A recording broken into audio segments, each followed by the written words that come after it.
Dan in Cottonwood, who says, yes, I agree that love stinks. Cottonwood. In Cottonwood. Yeah, Jay Giles. That they could find only 2 words, apparently, to rhyme with stinks. They picked minks and pinks. There are many. You could have used any. Sphinx. Yeah, thinks, dinks, Yeah. rinks, clinks. There's many. They could have done many other rhymes, but those are the only 2 they could come up with. But my favorite part of our opening number. I know what you're going to say, and you're crazy. This is why technology is a good thing. So if you don't listen to Farting Around Live, you miss all kinds of things, including when Carrie plays something from vinyl. Now, all the time we've been playing vinyl lately, this hasn't happened. Ooh, precious vinyl. There's a big scratch in that record, and it skipped a couple of times. I love it. You love it. Yes. I remember sitting there listening to my records going, oh, God, it sucks. I've got to go buy another record. Why can't somebody come up with character my ass? It's why we got rid of vinyl. I don't know why that happened. I'm glad it did. I didn't clean the record before I played it. It would have happened anyway. Yeah, it's got a big scratch. It must have a big divot in it. Mm-hmm. All my records became trash because I couldn't afford a good turntable. And you play them on a cheap Magnavox portable record player. That'll do it. Yeah, with a bad needle. Got to have a proper needle. Yeah. But when I got a good turntable, I had to replace all my records. Mm-hmm. And then I gave them all to Brad Wheeler a few months ago because I don't want them. You don't have a turntable anymore. No. See, I want to get one. And I think I just don't care for the technology. It's funny because record stores are opening up. I know. It's you Luddites. Mm-hmm. You know, I'm just preparing for the end times, Bill. That's my right. reason. That's right. When after the apocalypse, that's all we'll have is vinyl. Well, you're not going to have anything on digital, anything. That's all going to be gone. Gino, I can run a. You can't run a turntable off a campfire. Off solar. I bet I can. Oh yeah. Yeah, if that's your priority. You're going to come knocking on my door, desperate to hear some music. Play a record for me, and I'm going to please. say, no, Bill, you didn't believe in it. And play a record for me, please. But did it teach you, here's a texter, did it teach you the skill of balancing quarters on top of a moving record player arm? See, here's the thing. You tape them on. Or a rubber band. I used a rubber band. But take a quarter and then rubber band it onto the, so it's nice and heavy. Yeah. See, and my turntable that I got, I didn't know until it was too late, was not good for my records. What do you mean not good for them? It was this Techniques system that I bought. Play some Provo. I still have the entire system. I don't have the speakers. Mm-hmm. But why do you have all the rest of it? Because I'm going to put it back. I'm going to use the tuner because it's got tubes in it still. It's one of those old ones. Mm-hmm. Yeah. And the needle and the arm was up in the lid of the turntable. I remember that. Yeah. And so it would come down. You'd close it, and then you'd press play. Mm-hmm. And it would. Cue it up. You can't cue it up. You don't touch it. And I thought that was great because you're not touching the needle. You know, you're keeping everything reasonably pristine. Yeah. But apparently, the way that those things were gauged, they would tear up the record quicker. They would degroove it. And the needles were also expensive cartridges. And you can't find them now. So I got to get a new. I'm just going to get one of these, like this one here. Yeah, now, that's a nice turn. Yeah. Probably not. Pioneer DJ. That's a Pioneer. That's what when I finally upgraded to a good system, I had a great big Pioneer system with a CD player and a turntable and a tuner. This is how old my system is. Is that to plug the speaker wire into the back? There's no connector or anything like that. It's you put a bare wire into the back of it, and then there's a little thing you turn, and it clamps it. Yeah. That's how old this system is. So I don't know if I'm going to be able to do wireless speakers. Oh. Because my other speakers, they're waist high and huge, and I remember moving them many times. Then there was some water damage on one of them because of a flood. Well, I for one embrace modern technology. Every time I hear a record scratch like that, I just go, "Oh God!" It ruins it. It just Of course, it doesn't matter on that song. You're not worried about ruining Love Stinks? No, not at all. Peter Wolf. It's tradition to have to play that song on Valentine's Day. Well, I was going to play this song. This is a little-known David Bowie song called Valentine's Day. Oh. But then I thought, is this... And I got thinking about the lyrics. And I went, oh, no, you don't. It's written from the point of view of a school shooter. Not exactly what you want. No. So... Valentine told me who's to go.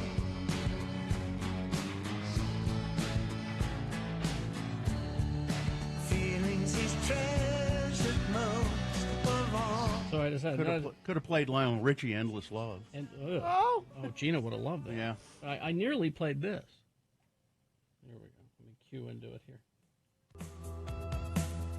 oh, it's my love Oh, song. I like this song. It's a very nice song. I nearly played this because it's on this day. He told me On this day in 1991, Silence of the Lambs was released on Valentine's Day. Yeah, there you go. Oh, Perfect release date. Oh, precious. Well, Gina, prepare.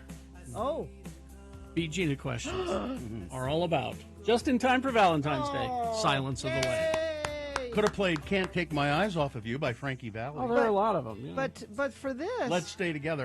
We'd already played that. when Carrie said, "Oh, we could play this for Valentine's Day," because Silence of the Lambs opened on Valentine's Day, and I was thinking, they opened Silence of the Lambs. Usually, you open with a romantic comedy, so you can go out on a date night on Valentine's Day. Valentine's Day, Silence of the Lambs. I think they did that on purpose.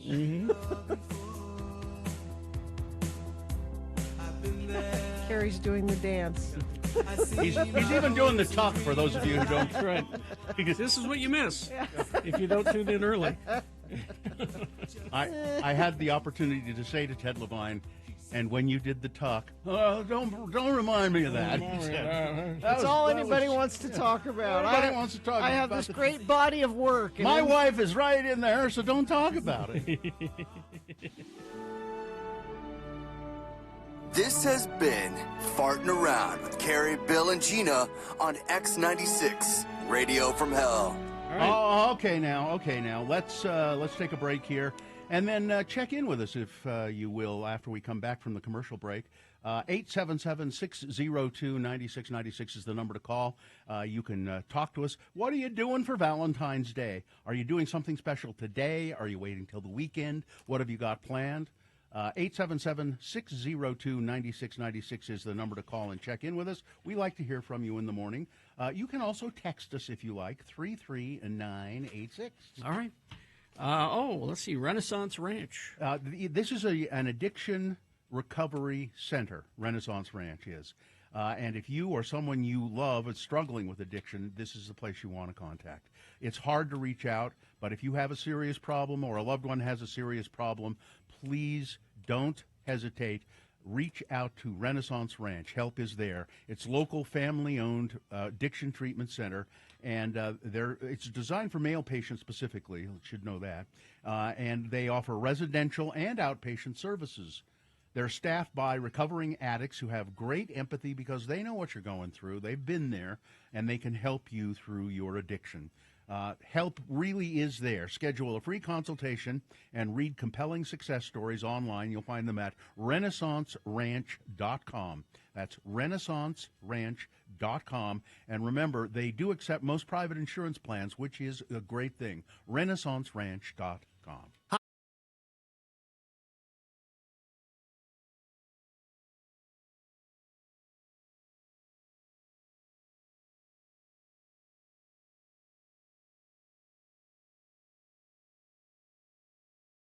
Okay.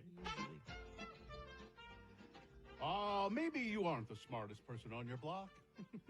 Maybe you're not the brightest bulb in the lamp. I mean, are you one sandwich short of a picnic? Well, this is the game designed to make you feel better about yourself. It's Beat Gina.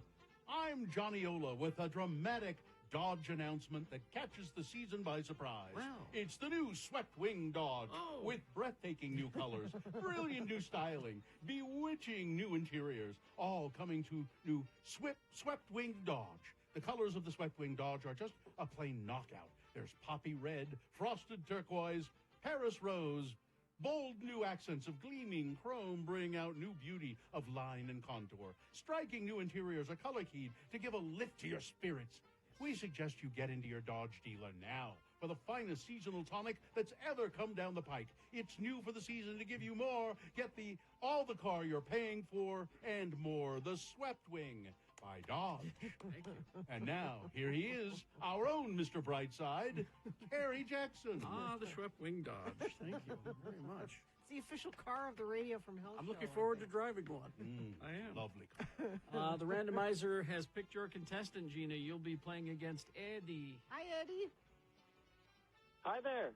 All right, Eddie, we're going to toss a coin to see who goes first. It will give you an advantage if you call it correctly. Heads or tails, go ahead. Tails. Coin toss app says heads, Gina Barberi. So. Well, do you want these tickets? You're going to have to work for them. I don't know how, but they found me coming to the depot on December 30th. Now, see if you manage to claw from behind, Eddie, and win, that's what you'll get. But if Gina beats you, which is what it's looking like right now, what are you prepared to do in her name? I'm going to make a donation to the road home in her name. Thank you. All right, there we go. Eddie, it's Superman trivia, just all over the place, Superman trivia. So here we go. First question for Gina. Gina, this is Gina's question to answer exclusively. If she gets it right, she gets the point. If not, Eddie, I'll allow you to answer the question correctly, steal the point away, and we'll go back and forth till one of you has 3 points. Gina? Yes. Christopher Reeve underwent a bodybuilding regimen supervised by what other actor? Oh, okay. Was it 1, Richard Baldwin? Was it 2, Don Knotts? Was it 3, David Prowse? Or was it 4, Joe Rogan? Really? Really? What's the answer? 3? David Prowse is correct. Really? David Prowse, who later became Darth Vader, of course. That's 1 point for Gina. No, he was Darth Vader at the time. Yeah. Yes, he was. Okay. All right, Eddie, it's your turn. All right, Eddie, here's your question. What is Superman's biological mother's name?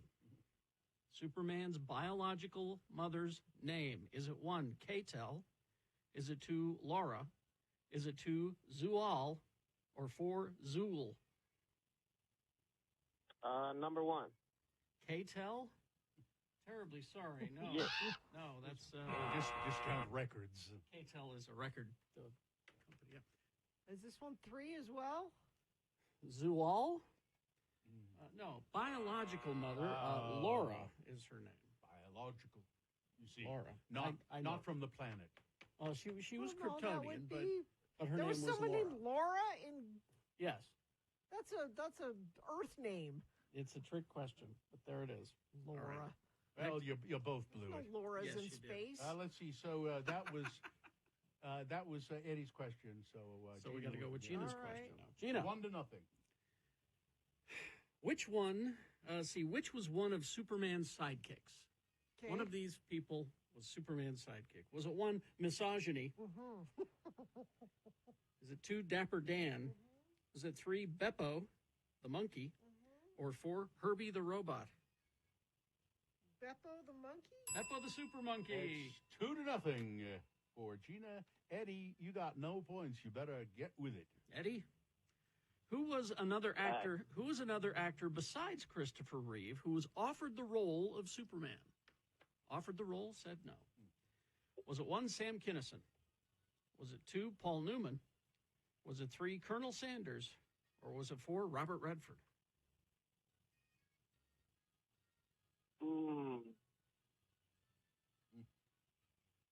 Number 2. Paul Newman. All right, you're in the game still, Eddie. We go back to Gina. It's 2-1. Gina, Yes. I'm going to throw you another name here and see how you do. All right. What is Clark Kent's middle name? Yes, Clark Kent has a middle name. Okay. Is it 1, Casbah? Is it 2, Joseph? Is it 3, Tiberius? Or 4, Thomas? Oh. 2. Joseph is. Oh, I And Gina guessed. wins the game. Oh, Eddie. That was a Sorry, rough Eddie. one, Eddie. Oh, Eddie. I feel bad for Eddie. I feel so bad for Eddie that even though I beat him, I am going to give him these tickets to, I don't know how, but they found me, coming to the Depot December 30th. Congratulations, Eddie. Hang on the line. Somebody Thank you. You're welcome. Someone will help you with your prize. Listen, I've got to go get up. It's 6. 6:22. Let's get this over with. It looks like Randy is calling to check in on line 1. Hang in there for just a second more, Randy, and we'll get to you. There are a couple of lines open if you'd like to check in. 877-602-9696 is the number to call. Do it. I'm going to have some Mill Creek coffee right here while Gina gives a sponsor to the show. Mill Creek coffee, the best. I got Broadway blend. Big O Tires, locally owned and operated in Utah now through February 19th. Get up to $160 off select sets of tires after mail-in rebate. Big O Tires, the team you trust. The moon is inching toward being full, but it's only 27.9% of full right now, a waxing crescent moon. The moon will rise today at 9:59, it looks like. Today being Wednesday, it's the 14th day of February in the year of our Lord Jesus Christ, 2024. It is Valentine's Day.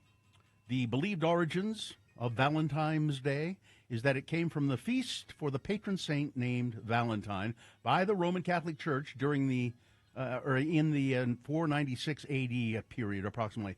The reason the Catholic Church started this festival was to replace a pagan festival called Lupercalia. They did that a lot. Yeah, they came up with the holidays so that the peasants would stop doing The other thing. yeah, pagan festivals and start doing a more sanctioned pagan festival. It's National Condom Day, Frederick Douglass Day. He escaped slavery in 1838. His sharp writing and extemporaneous speeches and fearless demeanor quickly took everyone's notice and made him a known name in abolitionist circles. And it's World Bonobo Day. Bonobo? Bonobos are playful great apes and are generally peaceful by nature. I thought they were mostly known for their sexy time. And they like to have a lot of Yeah. sex. And it's a statehood day in Arizona. A big deal.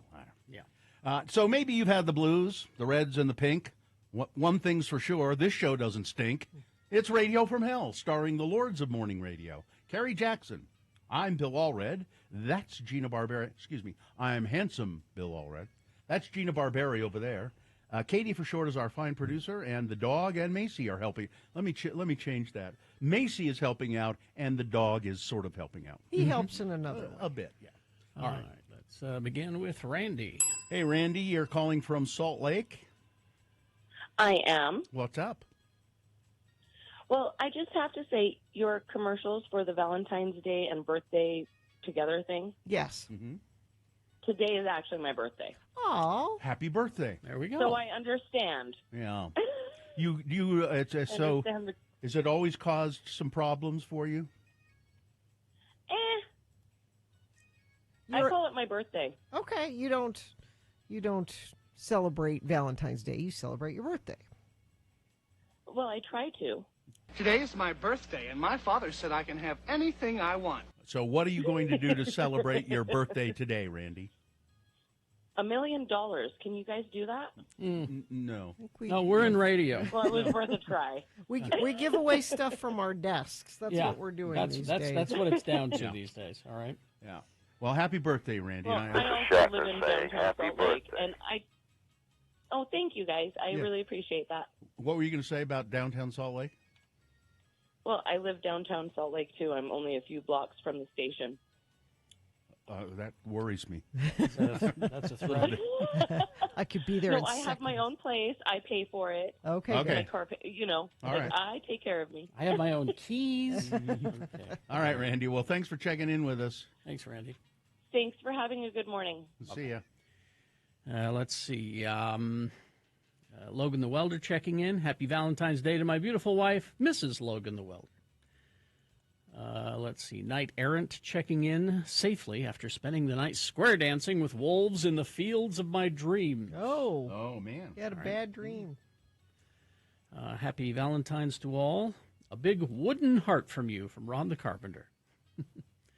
Zane checking in on my way to work. I wonder at what Gina Barberi's must-goes are. I sent mine in. Cardboard Chris checking in. I guess we're all glossing over the fact that Denver Criddle has access to firearms. We're just ignoring that happened. Now, listen, let me be clear about this. Okay. All right. Denver thinks he has access to firearms. He doesn't have a real rifle. He has a BB gun and one of those Paintball gun? No, it's a BB gun, and it's one of those BB guns that you have to pump a lot, and then the BB will roll out of the barrel and fall onto the ground. You could shoot your eye out, though. Nah, it's not even that powerful. Let's see. Jordan, South Salt Lake checking in. Off to go sell some pipe. Johnny B checking in. Listening while enjoying some yummy chocolate with the girlfriend for a Valentine's Day breakfast. How nice. She puts up with my peculiarities. Let's see. We've got on line one. Oh. Tom in Salt Lake. Tom in Salt Lake. Hi. Good morning. What's going on? Hi. I'm checking in to say good morning to the Lord and happy Valentine's Day. Happy Valentine's Day to you. Are you going to do anything to celebrate? Yes, I will be taking my wife to Bambara restaurant. Haven't been there in a while. Haven't been to Bambara for a while. But I've always had a nice experience They're there. at the Monaco. Yeah. Right. I've been there once before for Valentine's with my wife. I try to take find a good restaurant that is obviously not as normal. Yeah. Not in your regular rotation. Special. Yeah. Well, in my regular rotation. Yeah. It's hard to get into Bambara for Valentine's. I'm probably. It's hard to get into, on Valentine's anywhere just about. Let us know how it is when after you've done it, okay? You bet. All right. Bet. You guys have a good morning. Right, thanks, Tom. Hear from Victoria, your Housewives correspondent. Radio from Hell is my forever Valentine. Oh. We're celebrating Valentine's this weekend by going to New York to see Amy Poehler and Tina Fey. Thanks for the recommend, Gina. Yeah, if you have a chance to see Amy Poehler and Tina Fey's show, I highly recommend it. Eddie, how are you? I'm good. How are you guys? Good. You're in checking in from Salt Lake. What have you got for us? Not to get everything away from Valentine's Day or anything, but I was going to ask Carrie, what's the best way to clean your record? Oh, your shirt? All right. Just like your glasses? Or... Just like your No, you go get a cloth. Go to the record store and they'll But have a aren't you cloth supposed to wipe it in the direction of?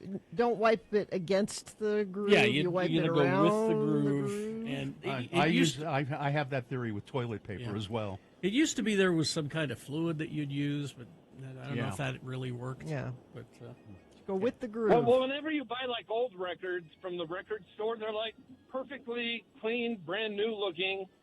I think they have. But if you buy them from Savers, they're gross. I think they have some sort of system that they use to clean them at the record store. Check in with the record store. They'll give you the best advice. They'll help you. Awesome. All right. Okay. Thanks, Eddie. See you later. Bye-bye. All right. I think it's odd he didn't think of that himself. Yeah. Okay. So far, so good. I just refreshed my UDOT website. They're not reporting any accidents.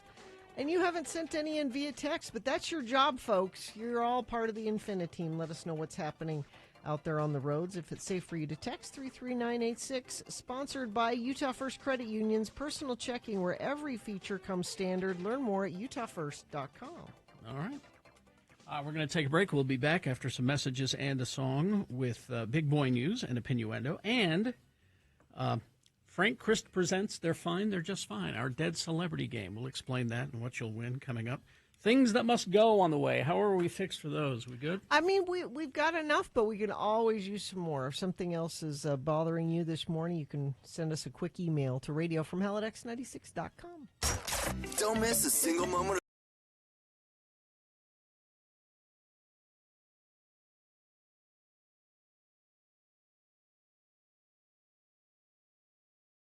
So you had the Cheerios.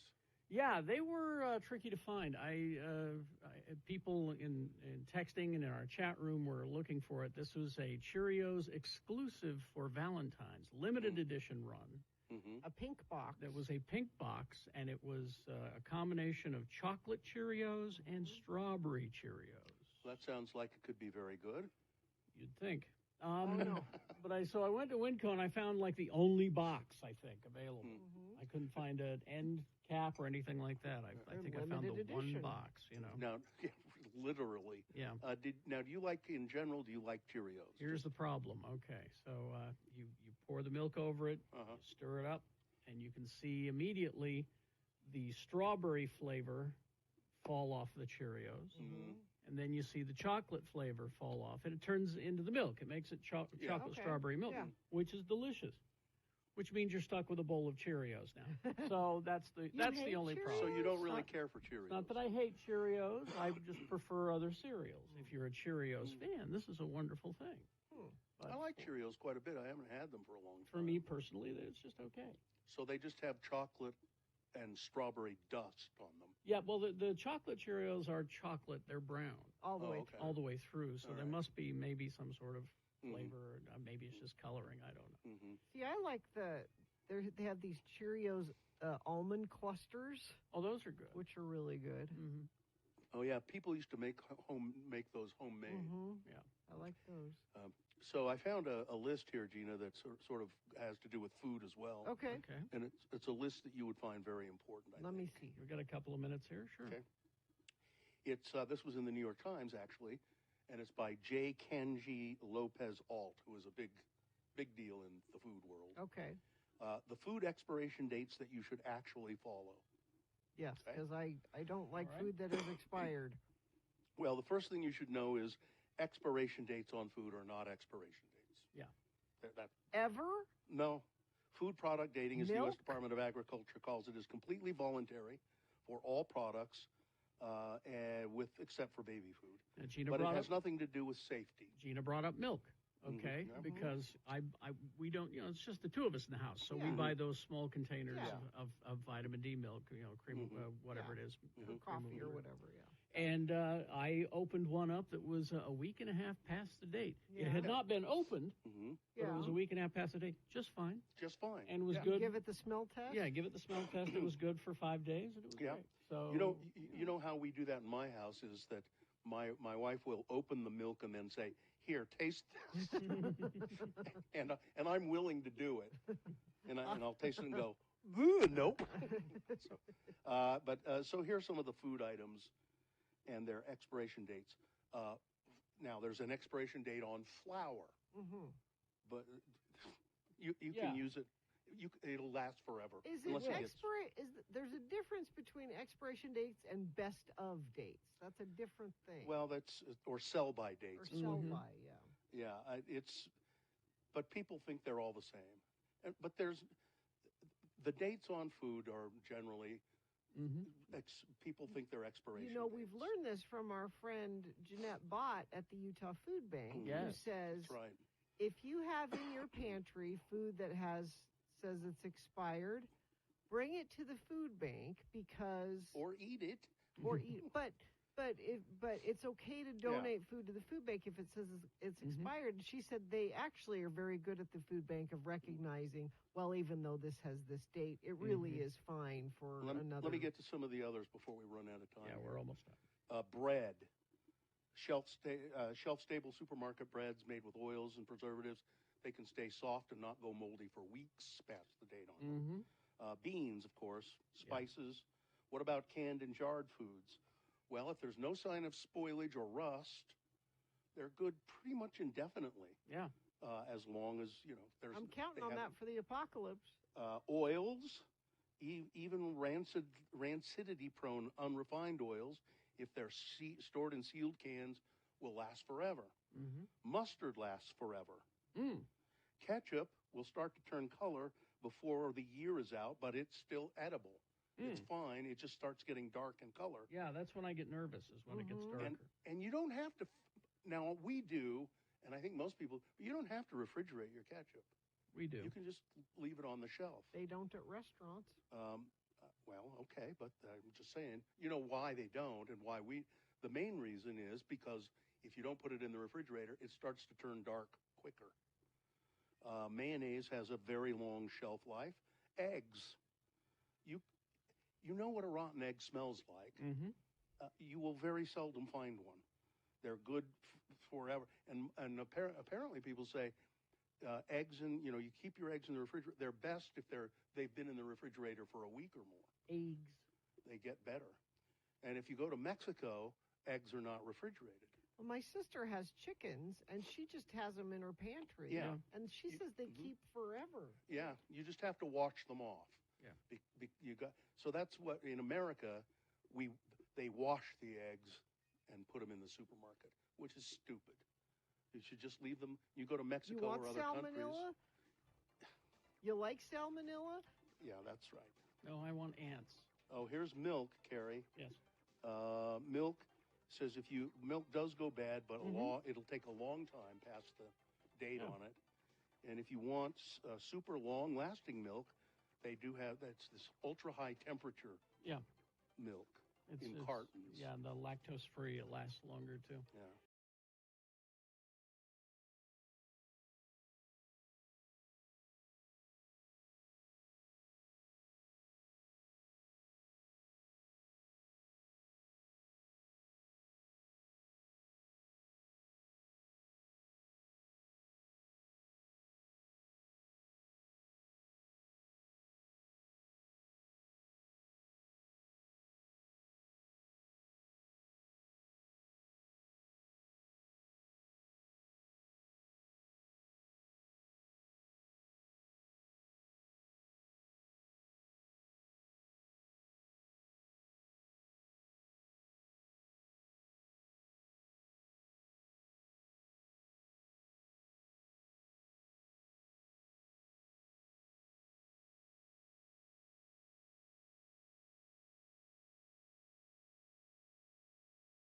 Yeah. All right, 6:38. Oh, 6:39, just clicked over.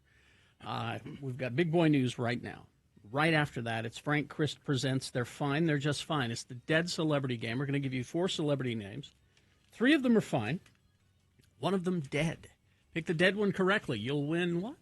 Tickets to Mark Normand he's a comedian, coming to the Eccles on Saturday, February 17th. All right, so you're going to want those tickets. You'll win them easily at 877-602-9696 when you play Frank Christ Presents They're Fine, They're Just Fine. Call now. Big Boy News and Innuendo brought to you by Rockhounds Rejoice. The Crystal Festival is at the Davis Conference Center in Layton this weekend, February 17th through the 18th. Free admission, family friendly, thecrystalfestival.org.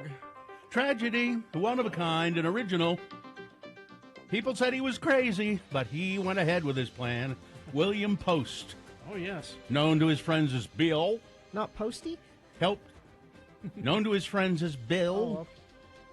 What, he helped create the Pop-Tart. I know. So what, his nickname wasn't Tardy? An idea he said that most people couldn't get their heads around at the time. Oh, there were so many naysayers. Some of my good friends would say, I don't know, Bill. And they'd tell us it's not such a good idea.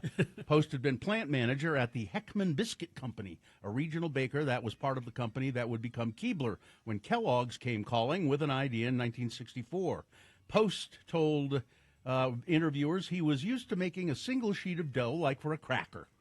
The challenge was adding a second layer with that delicious filling, or some say delicious filling, in the middle. To get that done, I had to break every rule in the book. He went against the grain, ladies and gentlemen. Within 4 weeks, we had a homemade sample. Within 4 months, we had a product that went to test market, and they found out, guess what? Kids really like them. Now, was Post first, or was there another company that released them under the name Breakfast Squares? It doesn't say.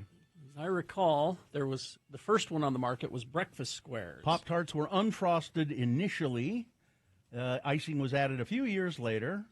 And then again, there were naysayers. They'd say that's going to melt in the toaster, but we made it so it wouldn't melt too much. I suspect foul play.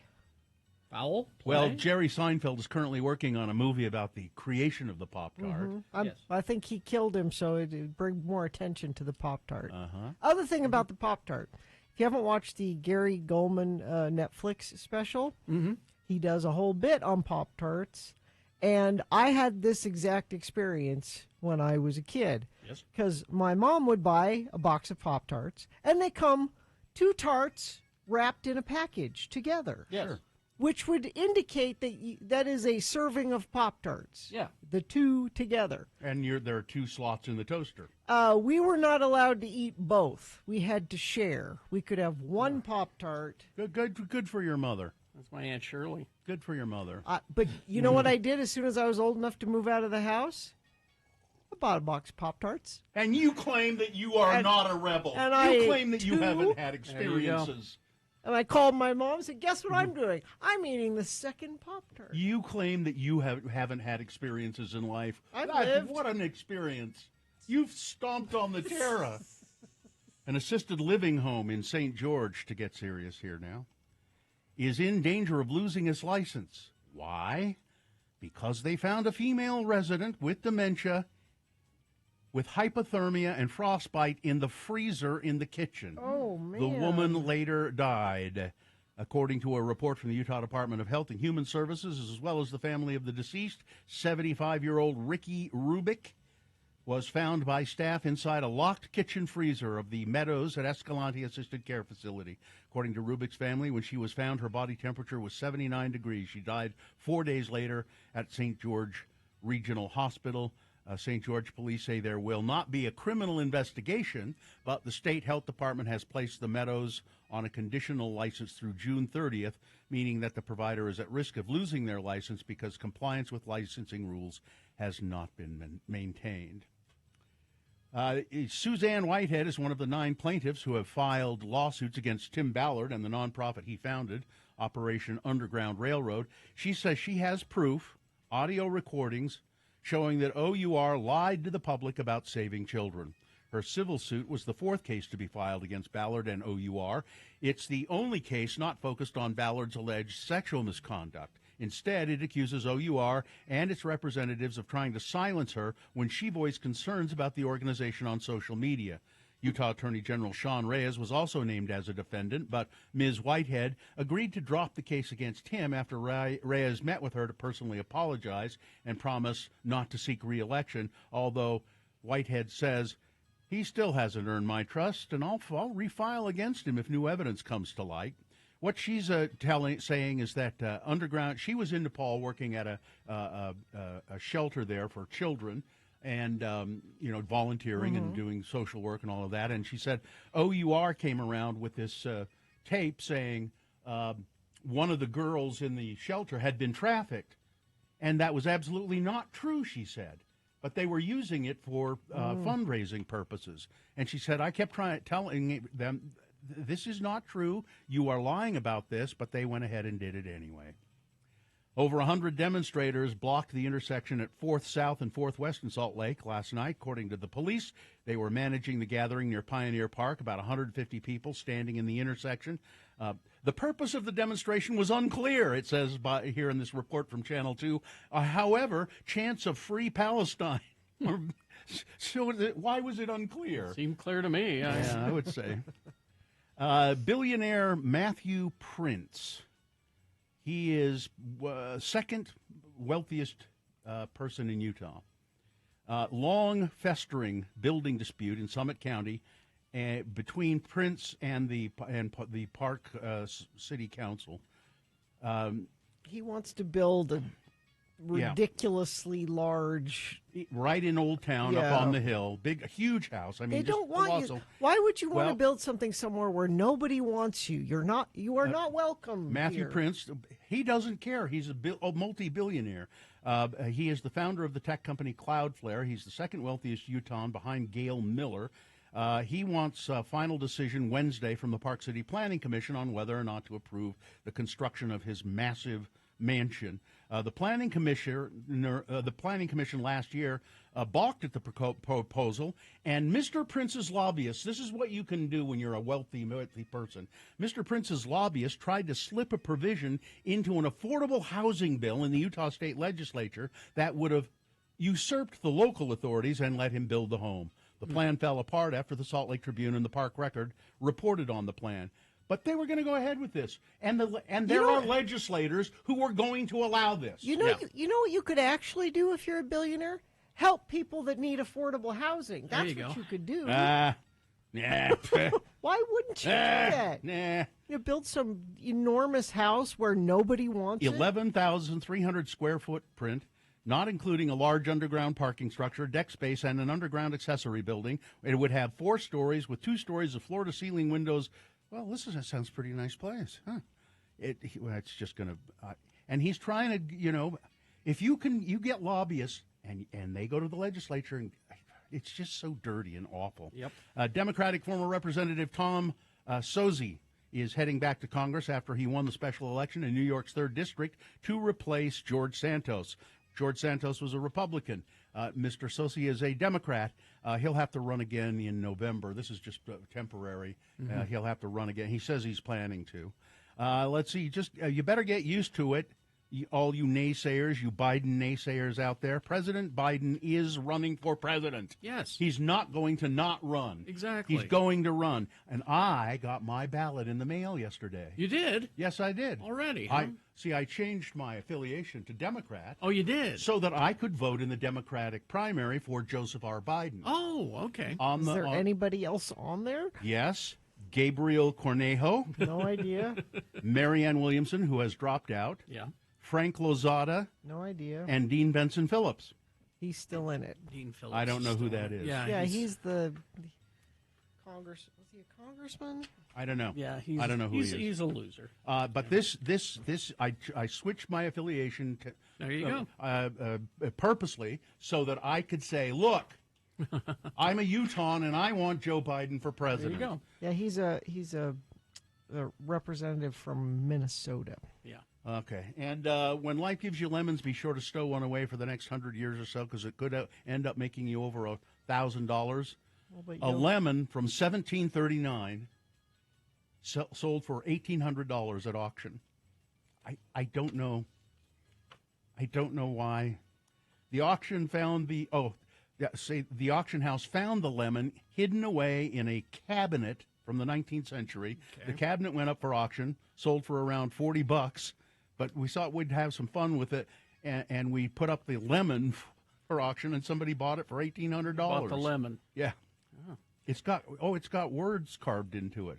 Given by Mr. P. Lou Francini, November 4th, 1739, to Miss E. Baxter. The gift of a lemon? Yeah. And the lemon may have been brought to England as a romantic gift from India, the Sun reported, because lemons were not real common in England. Mm-hmm. All right, that's it. The origin of the Pop-Tart. Oh, yes. So you know. Okay. Country Squares. I knew that the name was something else. That came first? Yes. In the 1960s, the battleground between two breakfast cereal giants, but Post went and called their pastries Country Squares, and eventually lost out to Kellogg's Pop-Tarts, which were originally called Fruit Scones. No, that's a terrible name. Yes, originally used for dog food. They were looking to expand their breakfast market and adapted the process to a new toaster-prepared breakfast pastry. Post announced this new product to the press in '64, calling it Country Squares.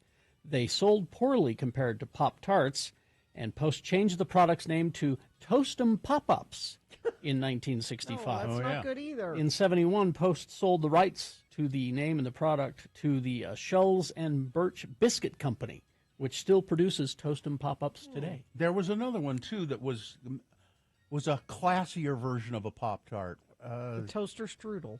Yeah. That was, yeah. Toast, and that's gone away. No, they're still there. Are they still there? Yeah. I yield to your expertise. I see. Those are aisles of the grocery store you don't No, walk I don't go down. Exactly. I find myself there accidentally sometimes. What am I doing here? Sports weather traffic. Authorities in Wichita, Kansas say they've arrested a 45-year-old man of the theft last month of the bronze Jackie Robinson statue. They did, huh? More arrests are forthcoming. The 275-pound statue was taken from McAdams Park in Wichita on January 5th, and only his feet were left after thieves dismantled it. The park is home to League 42, a youth baseball league named for the Hall of Famer's uniform number. The man Ricky Angel Alderte was booked in on an unrelated case and charged with the theft. Police say the motive was to sell it for scrap, not evidence of a hate crime. They're raising money to put it back. But they found it Pieces cut of up it. and burned. Cut up and burned. So if you're trying to sell it for scrap, why was would he- you? He's cut it trying up to and get burn it? rid of the. Was he? If trying he to, showed up to try to sell it, they were going to say, "Oh yeah, That's the you're the Jackie guy that Robinson stole it." statue. Yeah. Oh, so he's trying to melt it, maybe? Yeah, maybe. Let's see. BYU men's basketball, they're ranked number 19, and they'll probably remain there because they won last night, 90-88 over UCF. The Jazz, home tonight to the LA Lakers. That is a 7 o'clock game. That's your sports. Weather. A little wet this morning coming in. Not a lot of precipitation, but we got a little bit overnight. Better chance of it actually tonight into tomorrow. 90% chance of rain. 48 for a high today. Traffic? Let's see. We have crash affecting all directions. Highway 193 at 10th West in Syracuse. Let's see if anybody sent anything in via text at 33986. Nope, but you certainly can if you see something, and I will pass it along. Do you owe $10,000 or more in back taxes, multiple unfiled years? Contact McClure and Stewart for a free consultation. Go to McClureandStewart.com today. Happy Valentine's Day, Frank Christ. Well, are you doing anything special for Valentine? What does a Grim Reaper do on Valentine's Day? What I do every day, Bill. What's that? Reap? Wait for the pneumatic tube to send me a message and Now, tell me who to check on. Do you take celebrity pastry inventors? Is that a? I think that's a separate specialty. reaper. Yeah, that's a different reaper. That was okay. He doesn't work very often. No, that was Fieri Christ. Yeah. He takes all the food-related deaths. Celebrities, okay. yes. Okay. Frank Christ is a Grim Reaper. Valentine's Day must be particularly hard for him because there are all these hearts around, and Frank, of course, doesn't have a heart because he's just a skeletal figure. Reminding me. Frank reaps the souls of celebrities. He joins us here in the studio every weekday to play a game we call Frank Christ Presents. They're fine. They're just fine. Frank has given me a list of famous people, actors usually. 4 of them. 4 of them, and on this list, 3 of them. No, they're fine. They're just fine. But one of them, Frank, has taken away, and it is the contestant's job to figure out who the dead celebrity is on this list and who's going to play this time. Presley is here. Is it Presley, did you say? Presley. Presley, good morning. Good morning. How are you, Presley? Good. You? You're good? You're fine, aren't you? Yeah. You're fine. She's fine. She's just fine. Presley, where are you calling from? Ogden. And well, I was going to ask you about your name, but I don't think we have time. So let's just. Do we have time? I just was wondering how you came by the name Presley.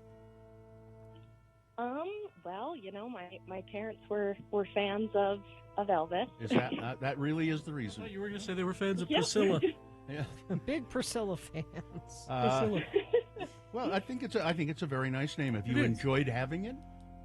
Yeah, it's fine. It's fine. My It's just name is fine. Just fine. All right, Presley. If you can identify the dead celebrity, you will win. What is it again? Tickets to see Mark Normand. It's live at the Eccles Saturday, February 17th. All right, Presley, you ready? Woohoo, okay. Yeah, here we go. These are, because it's Arizona Statehood Day, these are all famous Arizonans.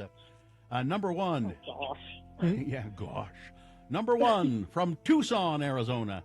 She starred as Jeannie, Barbara Eden, in the sitcom I Dream of Jeannie. Her other roles include Rosalind Pierce opposite Elvis Presley, interestingly enough, in a movie called Flaming Star, Lieutenant Kathy Connors in Voyage to the Bottom of the Sea, and a single widowed mother, Stella Johnson, in the film Harper Valley PTA. Number 1, from Tucson, Barbara Eden. Number 2, Valerie Perrine. Born in Texas, but spent her formative years growing up in Arizona, she played softcore porn actress Montana Wildhack in Slaughterhouse-5. Perrine was nominated for and won the Academy Award for Best Actress for her role as Lenny Bruce's wife, stripper Honey Bruce, in Bob Fosse's movie Lenny. She played Miss Dustbucker, Mall of criminal mastermind Lex Luthor in Superman and Superman 2. That's Valerie Perrine. Number 3 is Gary Shandling, born in Chicago but raised in Tucson, Arizona. Shandling began his career writing for sitcoms like Sanford and Son, Welcome Back, Kotter. He created It's Gary Shandling Show on Showtime, and then on HBO, The Larry Sanders Show. And in film, he had a recurring role in the Marvel Cinematic Universe, appearing in Iron Man 2 and Captain America, the Winter Soldier. Number 3, Gary Shandling. And finally, Sandra Bernhard, born in Michigan but grew up in Scottsdale, Arizona. She became a staple at the Comedy Store as a stand-up. As her popularity grew, she was cast as a supporting player on The Richard Pryor Show, and then her big break came when Martin Scorsese cast her to star in The King of Comedy. She's probably best known for being on Roseanne, playing Nancy Bartlett Thomas. Number 4, Sandra Bernhard. There you go. Arizonans, which one is dead, Presley? Oh, my goodness. I'm just going to go for number 4, that last one. Sandra Bernhard? She's fine. No, she's fine. Sandra Bernhard is 68. I don't know why you're crying. You should be happy. I love Sandra Bernhard. But we're going to give you another chance because here on the Radio from Hell show, we believe in second chances. Oh, gosh. Okay. All right, here you go. Listen carefully. Okay. Is it Barbara Eden, Valerie Perrine, or Gary Shandling? Oh, I'm going to go for Gary. You would be right. Gary Shandling. He's the youngest person on the list, but he died gone too soon. He died in 2016 at the age of 66. Oh, I didn't want to. He had a blood clot in his lungs. There you go. So Presley, you're going to go see Mark Normand. Congratulations. Thank you. You're welcome. Hang on the line, and we'll get those tickets to you. Somebody will tell you what to do next. Oh, has anyone heard from Teller? Is he not well? 76 today. And he's had health problems. Some back problems. Yeah. I know, some surgeries, but you might want to check on Barbara Eden or Valerie Perrine. 92. Oh, I know Isn't Valerie on Carrie's Deadpool list? She is. She's 80. I'm constantly monitoring Valerie Perrine. Miss Tessmacher. Goodbye, everybody. Goodbye. Bye. Goodbye, Frank. I have to go all the way to Syracuse to find anything to tell you about. It's a crash affecting all directions of traffic. Highway 193, 10th West in Syracuse. That's Clearfield area, somewhere in there. That's it. You haven't sent anything in via text either, so this is good news this morning. If you have bad news, you can text us 33986. Hunt Utah's biggest bucks and bulls for just $5. Come to the Western Hunting and Conservation Expo in Salt Lake City, February 15th through the 18th. Get details and apply for Utah's $5 hunting permits at huntexpo.com. I was just looking in the chat room, and Ivy at Boostique has just seen the new Utah flag hanging here in our studio. Ivy, I need you. She says, she's very excited. She says, I'm clutching my pearls because, can I come down and steam the flag for you? Yeah, please. Come down with Dave on Friday. Yeah. And actually, as we were hanging it, Ivy, we said, I hope Ivy can come. Ivy sees it. Ivy has a steamer, and she steamed some of the other flags here. But So, now we it's are our woke flag wall. We are the home of the Utah woke flag. Very upsetting to some people here. There's a story in the news today I'll get to about the legislature talking about getting rid of that flag. Jesus. Yeah. All right. We mentioned the guy who invented Pop-Tarts. We talked about it a lot. Listen actually. harder, okay? All right. We'll get to that. Your list of things that must go coming up after these messages. Stand by. Black Velvet Boutique. It's Valentine's Day today. Today. And maybe you haven't made any purchases yet. You can go by Black Velvet Boutique. They're open 7 days a week, 595 South State Street in Clearfield. Good sex is one of life's great pleasures. Creating intimate connections in the bedroom often requires good communication, but telling our partners what we want, well, it might be kind of awkward. Nice people that work at Black Velvet Boutique. It is an all-female staff. They pride themselves on creating a safe, judgment-free atmosphere.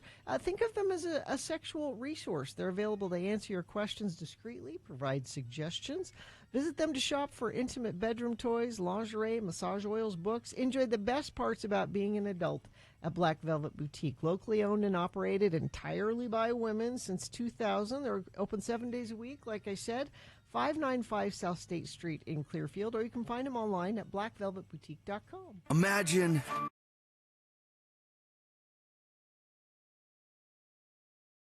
I have a list that I saw this morning that I thought Gina might find interesting. Oh, wow, okay. It's Radio from Hell with another list, because people love a good list. X96. Now, if this doesn't spur some conversation, we can move to Gina's list. What was your list, Gina?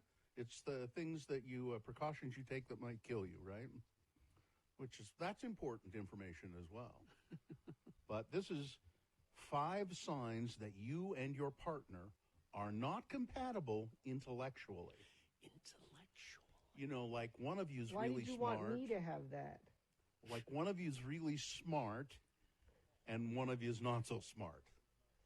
Not compatible. Yeah. Now, my wife and I... explain this to me, Bill, because I'm not very smart. I need you to... Okay, well, the list should explain it, okay? But if you have any questions, feel free to ask. Well, let's not forget that Joe is a doctor, and yes. You didn't finish college.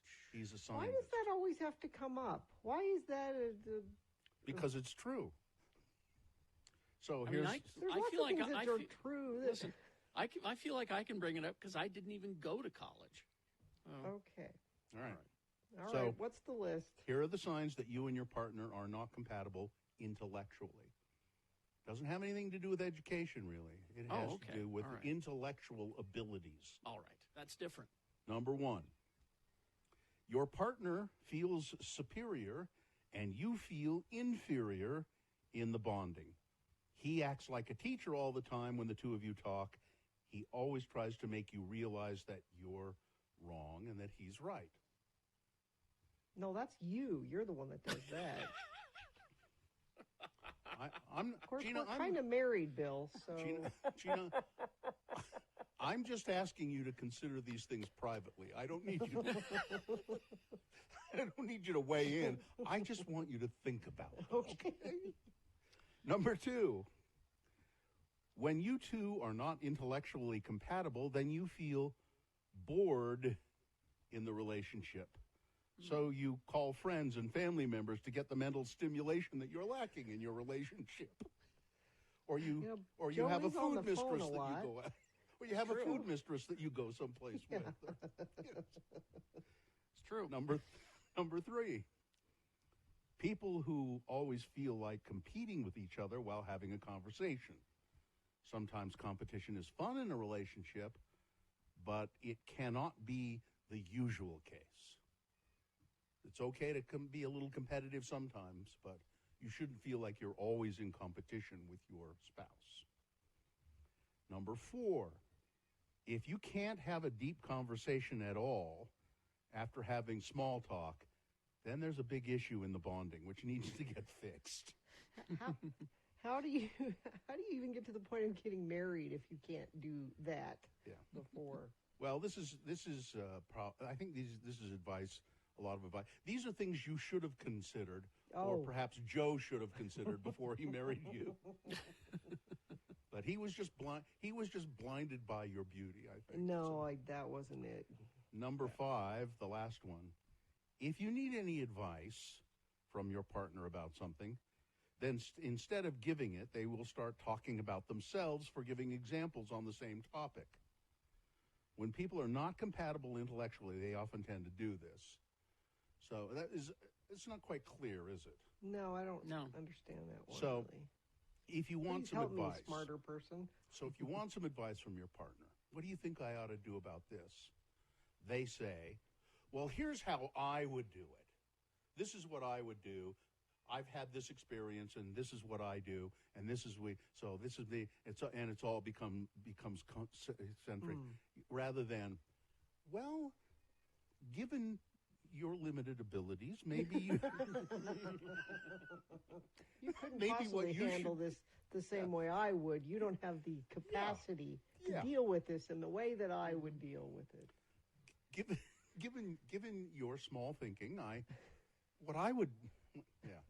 So that's your list of 5 Great, things. thanks. Hope you'd enjoyed another list with Radio from Hell on X96. Well, wait a second. I got a little bit more. I can handle things. I'm smart.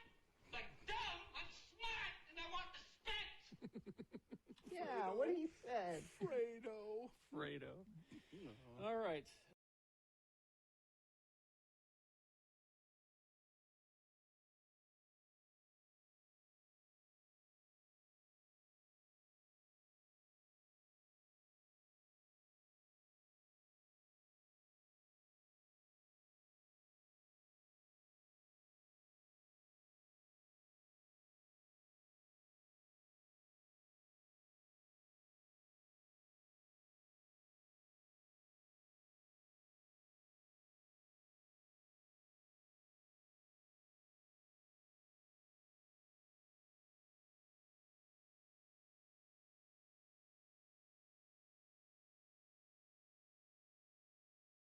Like Val in Benyon did. Benion? B-E-N-N-I-O-N, Benyon. And Val had a must go. I'm like, Val, you got to email your must goes. Radio from Hell at x96.com. Send it in, and maybe we'll get to it next week. All right. Benyon. Okay. Let's see. Things that must go now. Brought to you by. Locally owned Dogs Meow is the go-to store for food, treats, and nutritional supplements for your cats and dogs. That's close to your neck of the woods. Well, yeah, Gary. it's right next to the comic book store. So, serving the Mill Creek and Draper communities for 28 years and counting, Draper has a DIY dog wash, best of state winner 4 years running. Learn more at dogsmeow.com. Things that must go on the radio from Hell Show. These are things that are bugging you, our dear friends of the program. They're bugging you so much that you can't stand it anymore, and you say, I'm gonna let Radio from Hell know about this. So you send it to us in an email, put things that must go or must go, whatever, however you word it in the subject line, and send it to radiofromhell at x96.com. And perhaps, just perhaps, if we read yours on the radio, it'll make you feel better. And it might even disappear from your life. Who knows? Carrie, you want to go first? Oh, okay. The first one from the foot of Mount Doom. Your home. From my wife. Things that must go. When I'm planning to shave my legs for the year, for vacation. For the year. But don't have shaving cream. Oh. All right, there you go. Let's see. Yes, for the year. Very fine hair. Let's see. This one from Johnny B. Those things that must go. Those pump caps on shampoo, liquid soap, and lotion containers, the ones that the internal straw is too short to reach the bottom, leaving an inaccessible inch of product that neither region can reach. I bitched about that on Things That Must Go myself. Yeah. What is the reasoning for that? I don't know. Even if it does go clear to the bottom, you still can't get all the product can't get out it all of it. out? You have to tap it out. Let's see. Johnny B says, as someone mentioned last week, I should have a YouTube channel or something about his house. Yeah. Well, I have an Instagram. I post some of that of what I do. Let's see. This one from Timbo. Things that must go, sorry, but the 6 a.m. check-in for X96 must go. Well, actually, not must go. You need to accommodate those that might be in the Pacific time zone. If the check-in is at 6 a.m., then that means I need to check in at 5 a.m. Yeah. And that just isn't going to happen. I hear quite a few check-ins from the Midwest and East Coast. Yes. Maybe one day during the week you could do an 8 or 9 o'clock check-in. I will soon be moving to the West Coast and would like to be able to check in periodically. Well, maybe we should think about let's that. see now. How about check-ins for Hawaii? When would we have to do it? When we have to come in? We'd have to come in the afternoon. Yeah. Let's see. And this one from it doesn't say. Oh, use my name, Craig. People that don't get up to freeway speed when they're on the on-ramp getting on the freeway. It creates a cluster when you don't. Yeah. All right, there you go. All right. I got a couple of my own. This one is, it just bugs me. You're driving behind somebody, and there's a green light, and they decide to start using their brakes as they approach the green light. Yes. Slowing down, and then the light doesn't, and then they speed up and go through. I guess it's okay. Okay. And then because this has happened to me, this happened to me 3 times on the way home yesterday, and that's only 2 miles or something. Having to honk at the car in front of me when the light turns green. Yeah. Because you know what they're doing. They're looking at their damn phone. Yeah. Exactly. It just drives me crazy. Good morning, lords and lady. Meg the musician here. Things that must go, and this is an important one, eating disorder recovery accounts on Instagram that are not actual recovery. It's people going from one eating disorder to another, usually orthorexia, which I don't know what that is. They depict an unrealistic form of recovery, and it's harmful to the community.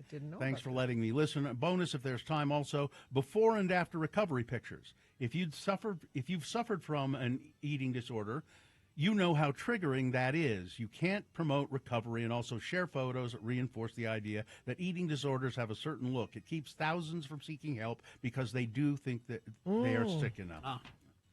This one says, my thing that must go is live venue ticket fees. They're out of control. My wife and I wanted to go see some show this month, but I refused to pay 1/3 of the ticket cost to a third party, so I have to download their app to get my tickets. Between my wife and I, we went to over 40 live shows last year, and we love concerts, but this is ridiculous. The artists are the ones losing out. We went to Depeche Mode and spent well over $700 on 3 tickets for the upper bowl, and we get there, and the whole middle section directly in front of the stage is empty. Wow. Why am I paying so much? The Cure showed that you can control the fees. Why can't this be the norm? Thanks for letting me listen. Garrett, P.S. Bill, I look forward to Utah Word of the Day every single Tuesday. Thanks, Garrett. You're the one who likes it. There you go. And then finally this one, dear lords and ladies, feel free to use my name. What must go is journalists pronouncing the first A in MAGA like A in awesome. MAGA? MAGA. No. This is the very definition of polishing a turd. It's MAGA, like maggot. Exactly. And you know it. Don't try to class up your reporting on these buffoons like you're on NPR. It stands for America. Yeah. I think that when you're in Nevada, you should say MAGA. While we're at it, please stop calling the MAGA movement like it belongs next to an actual progressive movement, like the women's rights movement or the civil rights movement. It's an ass-backwards cult, and it belongs in the same category as a bowel movement. Thanks for letting me listen. A Geek Show says, hey. Thank you. That's from Kimball. One from me. No, we're good. Do what you do. I mean one from me first. Okay. If your Christmas tree is still on your park strip, it's February 14th. They're not. No one is coming to They're not coming. They're not coming. You either got it out too late, or you live in a neighborhood where they don't pick up Christmas trees. I understand you leaving it out a little bit longer, thinking, well, maybe they haven't come to my No, they're not coming. That's so funny. you're going to have to figure something else out to get your friend that has a truck or something to get rid of your Christmas tree. That's funny. This is Don't Use My Name. Things that must go. All those country songs that guilt parents for feeling frustrated by telling them they'll miss all the aspects of their kids' childhood. I'm sorry, but if somebody looks fondly on a memory of a small person screaming right in their ear and then vomiting and keeping them up all night, it's not all smiles and coos for kids. I'm looking at you, Trace Atkins. And this, hello, lords and lady. This is Haley. You can use my name. My first must go is music venues' bathrooms that are disgusting. The crazy thing is the venue's great, but the bathrooms are not. I don't mean a little disgusting. I mean doors falling off the hinges, the outside door not closing, toilets barely attached to the ground. I'm pretty sure it's never, ever been cleaned. I get the whole vibe of being grunge, but this is another level. I would say the best bathroom venue I've ever been in is Velour. Shout out to them. They're amazing. Yeah. I appreciate good bathroom shout outs. My other must go is salads that are just a huge leaf of lettuce and not cut at all. I don't want to have to eat my salad with a knife. Thanks for letting me listen. Okay. Haley from Roy. Thank you. Things that must go on the radio from Hell Show. Wow, great commute, everybody. Well done. Keep up the good work. It's... Yeah, I have nothing to tell you about, and you haven't texted in anything. But if you see something, say something, let us know, 33986. If you or someone you love struggle with addiction, help is out there. Renaissance Ranch is one of Utah's best addiction treatment centers. They accept most private insurance. Schedule a free consultation at renaissanceranch.com. Here are the boner candidates you're going to vote for in just a couple of minutes now. Boner candidate number 1. But you are tearing down society over this. You are. Mm-hmm. Boner candidate number 2, the great replacement. And boner candidate number 3. Let's be perfectly clear about this. The Republican legislator from St. George, Utah, is an idiot. All right. Boner of the day, big boy news, all coming up after these. Stand by. UtahAdvocates.com. That is the website. You can go there 24 hours a day and talk with an attorney live, anonymously, because it's a private chat feature. And 24 hours a day, get your questions answered about a case that you might have. Also, the phone number's there, too, if you want to call them. Yeah.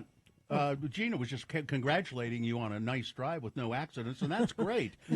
But if you do get into an accident and you know it's not your fault, you need to call the advocates. It's a good idea, actually, to put the advocates in your contacts, they say, because you might be listening to this right now going, well, I haven't been in an accident. Put the advocates in your contacts. It's 801-355-5550, because if you do get in an accident, you want to call the advocates as soon as possible and get them involved. But try not to butt dial Mark at 2 o'clock in the morning, no. okay? No. The advocates, they are really on your side. They don't charge you a dime out of pocket. They only take some money when they get you a settlement. 801-355-5550 or UtahAdvocates.com. Disney. It's Radio from Hell with another list, because people love a good list. X96. I don't know, you might know some of these. It's a list of 20 actors who refuse to work with each other. And it gives you some reasons about it. Okay. So here's the first one. Let's see if Gina, I'll read one of them and you see if you know who this Okay. person. So Julia Roberts refuses to work with somebody. Nick Nolte. Absolutely correct. How did you? What? Nick Nolte and Julia Roberts worked on a 1994 I Love film, Trouble. I Love Trouble. They hated each other while working on the movie. Wow. When asked her opinion of Nolte in an interview with the New York Times, she said, "He can be charming and nice and also completely disgusting. Mm-hmm. I don't care for him." Mm-hmm. Number two, and again, Gina, Okay. I think maybe everybody knows this one. All right. Dwayne Johnson. Doesn't want to work with Vin Diesel. Right. Right. Absolutely. The reasons are not precisely clear, but Dwayne Johnson has publicly clarified that he does not care for Vin Diesel and does not want to work with him. Feeling Vin is a jerk. Number three, Bill Murray. Who Well- doesn't he want Well, to just work about with? just about anybody, probably. No, but who? Let's see. Now, Bill this, Murray doesn't want to work with. Wait a Chevy minute, Chase? Now, hang on. Oh. Yeah, they don't get along. Well, this is mutual, I think. I was going to say maybe this person doesn't want to work with Bill Murray, but I think it's mutual. No other guesses? Other than Chevy, no. Well, according to rumors, while working on Charlie's Angels, Bill Murray criticized yes. Lucy Liu's Lucy acting, Liu. and she did not care for that. Yeah. Lucy Liu. They got into a big fight and had to be separated by the crew. Number four. Now, I don't even know who one of these people is, so Lena Headey. Lena Headey. No, there's no L in it. Headey? Everybody makes that Oh. mistake. I made that mistake. Okay. When I introduced her once, I made that mistake. And she said, "It's Headey." Headley. It's somebody named Jerome Flynn. Jerome Flynn? They got into a fight on Game of Thrones. Whatever. Alec Oh, Baldwin. he's the sweary guy, the sweary fighting guy. That doesn't help. The sweary fighting guy. There was- Oh, Braun. Yes. Braun. Braun. Braun. The sweary fighting Yeah. guy. Alec Baldwin.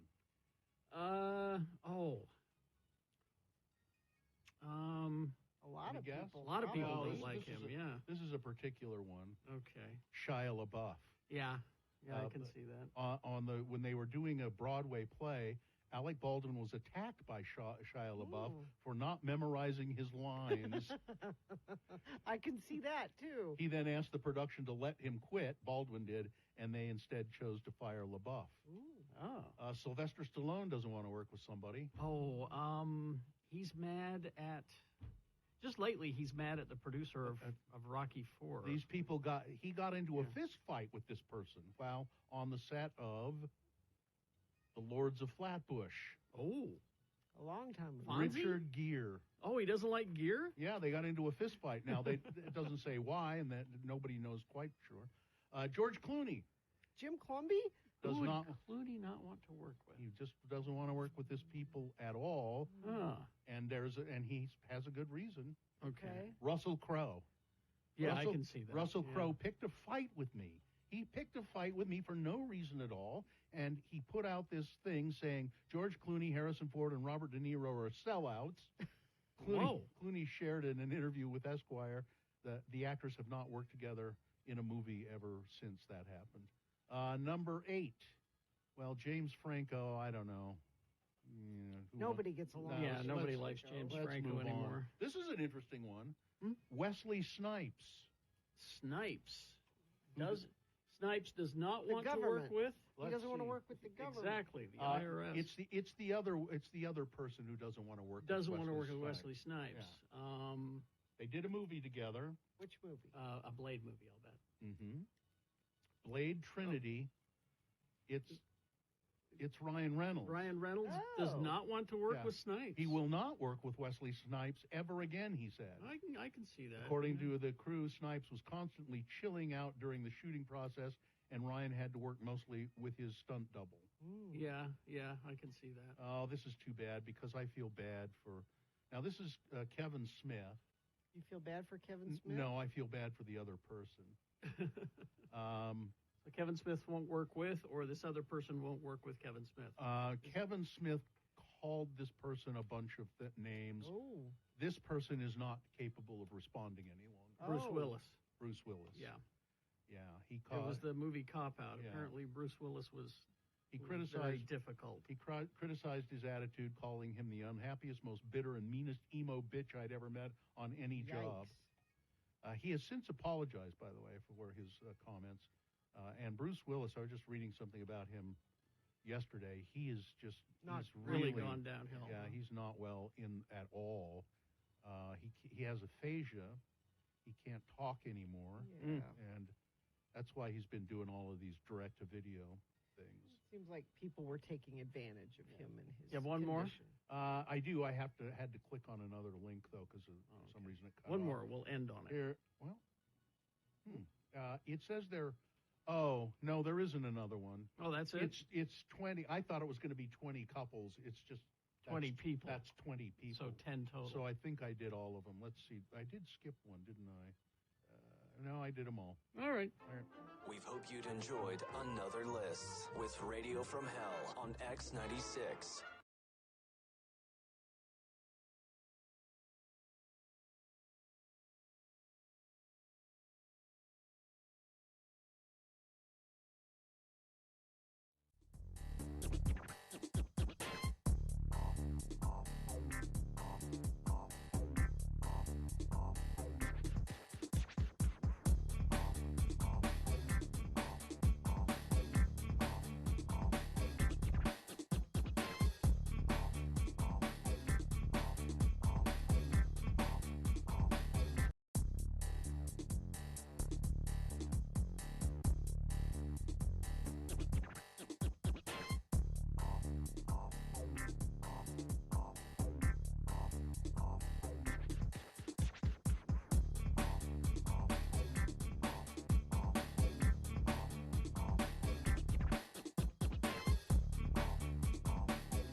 PM. All right, 7:25 right now. Time for Boner of the Day. 3 news stories. These will be examples of bad, stupid, funny human behavior, and you will decide with your vote of these 3 candidates which one is the worst, which one deserves to be Boner of the Day for today, February 14, 2024. We'll give you 2 candidates now, a third after the news. Once you've heard all 3, then you'll vote. One of you lucky random Boner voters will receive. They can't buy it. Got to win it. Radio from Hell Boner T-shirt. Here's Boner candidate number 1. But don't you understand? You are tearing down society over this. North Carolina's lieutenant governor, a leading candidate in this year's gubernatorial election. So the lieutenant governor there is running for governor. And he said this month that transgender women who use women's restrooms are going to be arrested. And he suggested that they instead find a corner outside somewhere. Really? Quote, "We are going to defend women in this state." This is Lieutenant Governor Mark Robinson. That means if you're a man on a Friday night and all of a sudden Saturday you feel like a woman That doesn't... and you want to go to the woman's bathroom in the hall, you're going to be arrested or whatever we got to do to you. At another campaign stop the same day, he told the crowd, if you're confused about which bathroom to use, you find a corner outside somewhere. I'm sorry. We are not tearing down society because of this. Ugh. Don't you understand? You're tearing down society If over men this. are going into women's bathrooms and being creepers, that is already against the law. His remarks were received with cheers and laughter and drew comparisons to the infamous bathroom bill North Carolina lawmakers passed in Oh, we 2016. have one, too. Oh, yes. That's boner candidate number 1. Here's boner candidate number 2, the Great Replacement. A Republican lawmaker in Michigan has lost his committee assignment and staff Monday. Good. Days after posting an image of a racist ideology on social media, House Speaker Joe Tate, a Democrat who is black, said he will not allow the House to be a forum for racist, hateful, bigoted speech. What happened was State Representative Josh Shriver, who is white, shared a post on Twitter that showed a map of the world with black figures greatly outnumbering white figures, along with the phrase, the Great Replacement. Oh, Jesus. You know, the theory that there's a plot to diminish the influence of white people. Shriver, who represents portions of Oakland and Macomb counties and can vote on the House floor, but Tate removed him from the committee and told the House Business Office to oversee his staff members who can still assist constituents. Representative Shriver has a history of promoting debunked theories and dangerous rhetoric that jeopardizes the safety of Michigan residents and contributes to a hostile and uncomfortable environment for others, said Tate. A message seeking comment from Shriver wasn't immediately returned, but he defended his social media post last week this way. I'm opposed to racists, race baiters, and victim politics. What I find strange is the agenda to demoralize and reduce the white portion of our population. Well, you just contradicted yourself. Just said it again. Yeah. Just said it again. Where are all these young Nazis coming from, man? I don't know. Boner candidate number 2, the Great Replacement. Coming up in a moment, boner candidate number 3. Let's be perfectly clear about this. The Republican legislator from St. George, Utah is an idiot. Right. Let's be perfectly clear about the fact that any time he opens his mouth, something stupid will come out of it. Yep. All right. Boner candidate number 3 coming up after this. Big Boy News and Opinnuendo, brought to you by. Become a nurse in just 32 months at Nightingale College, blending online classes with on-ground supervised field experience. Virtual college, actual nursing. Start your nursing journey at nightingale.edu, now accepting enrollment for spring semester. Music mogul Russell Simmons has been sued by a former Def Jam Recordings executive who says that the label co-founder raped her at his apartment in the mid-'90s. The plaintiff, identified as Jane Doe in the lawsuit filed in New York federal court, said her career in the music industry was disrupted and derailed by Simmons' alleged abusive behavior, which the suit claims went unchallenged for decades due to his wealth and influence. Quote, while at first Mr. Simmons and Ms. Doe had a professional working relationship, Mr. Simmons revealed his true colors and through his assaultive behavior disabled Ms. Doe's career at Def Jam, a job she loved at the height of her success and financial viability. Simmons is a co-founder of Def Jam Recordings with Rick Rubin back in the 80s and solidified him and Rubin as pioneering figures in the hip-hop world. Jane Doe said she was working as a senior-level music executive at the label, leading the video production division through rapid growth and expansion when the alleged harassment and then eventual rape happened. And Dolly Parton has spoken out about the performance by Elle King, you know, Rob Schneider's daughter. Oh, yeah. At a Dolly Parton tribute. She wasn't there. Oh. It was a birthday tribute. Dolly Parton wasn't there. But she is now. So the performance at the Grand Ole Opry last month landed Elle King in hot water. Various videos showed her obviously drunk, slurring her words, telling the fans that she was effing hammered before giving a stumbling, expletive-heavy rendition of Dolly Parton's song "Marry Me." Let me guess. Dolly was kind and yes, and absolutely, of course, absolutely kind. Said she's been going through a lot of things. She's had some trouble. She's let's just not get to pile on her. Just leave her alone. Look at who her father is. Yeah. I mean, you know. Rob Schneider. Yeah. Let's see. New details have emerged about a suspect apprehended after a state trooper here in Utah fell from a bridge during a traffic incident. Oh, man. A chase. Reports show Sammy Swicky, the suspect. Yes, his name is Sammy Swicky. Has a long history of crimes, including theft and drugs. Mr. Swicky was fleeing officers in Salt Lake when a trooper stepped in, leading to the trooper's injuries. Swicky's prior arrests and photos reveal his criminal past spanning a decade. The trooper is in stable but serious condition at the hospital. He was putting out some spikes to stop the fleeing car, and I don't know exactly how this happened, but he fell off the overpass onto the road below. Oh, that's pretty far. And yeah, he looks like he's going to recover, but man, a really hard thing. One group is tens of thousands of signatures away from reaching its goal to let Utahns decide over the state flag on the November ballot. Now, there's a statement in here that I think that the news reporter makes that just bugs the hell out of me. Quote, "It's not just a flag, it's about people's voice and how we're not listened to," said Tracy Halverson with the Are You Listening Yet? Political Action Committee.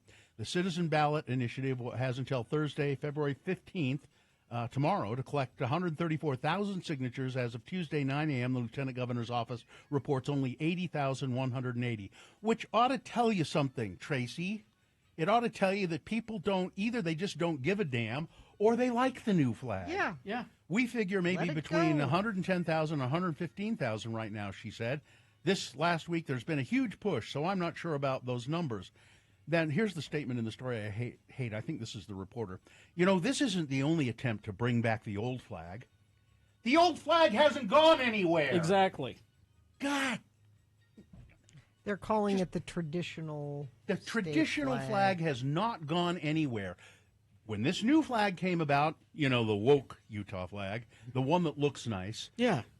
They said, we will fly both of those flags. Yeah. We will make them both, and the old flag, the traditional why is flag. this a thing? I have no idea. I like this flag. Yes. It's a I do nice too. Flag. The legislative session this year, Representative Phil Lyman proposed a bill to repeal the new flag that failed in committee this week. There are only 3 more weeks until the new Utah flag law goes into effect. Flags are important too, said Halverson. People die over flags. Symbols are important. This is a unique flag. Have you It's seen lovely. that picture with all of the state flags that look exactly alike? Yeah. A blue background with a seal in the Some middle. sort of symbol. Yeah, There's a reason for that, because there's a reason for that, Gina. The reason is we are conforming Americans. This is a unique Utah just flag. There's can't. nothing not to like And about I don't this understand flag. why it's woke. Why?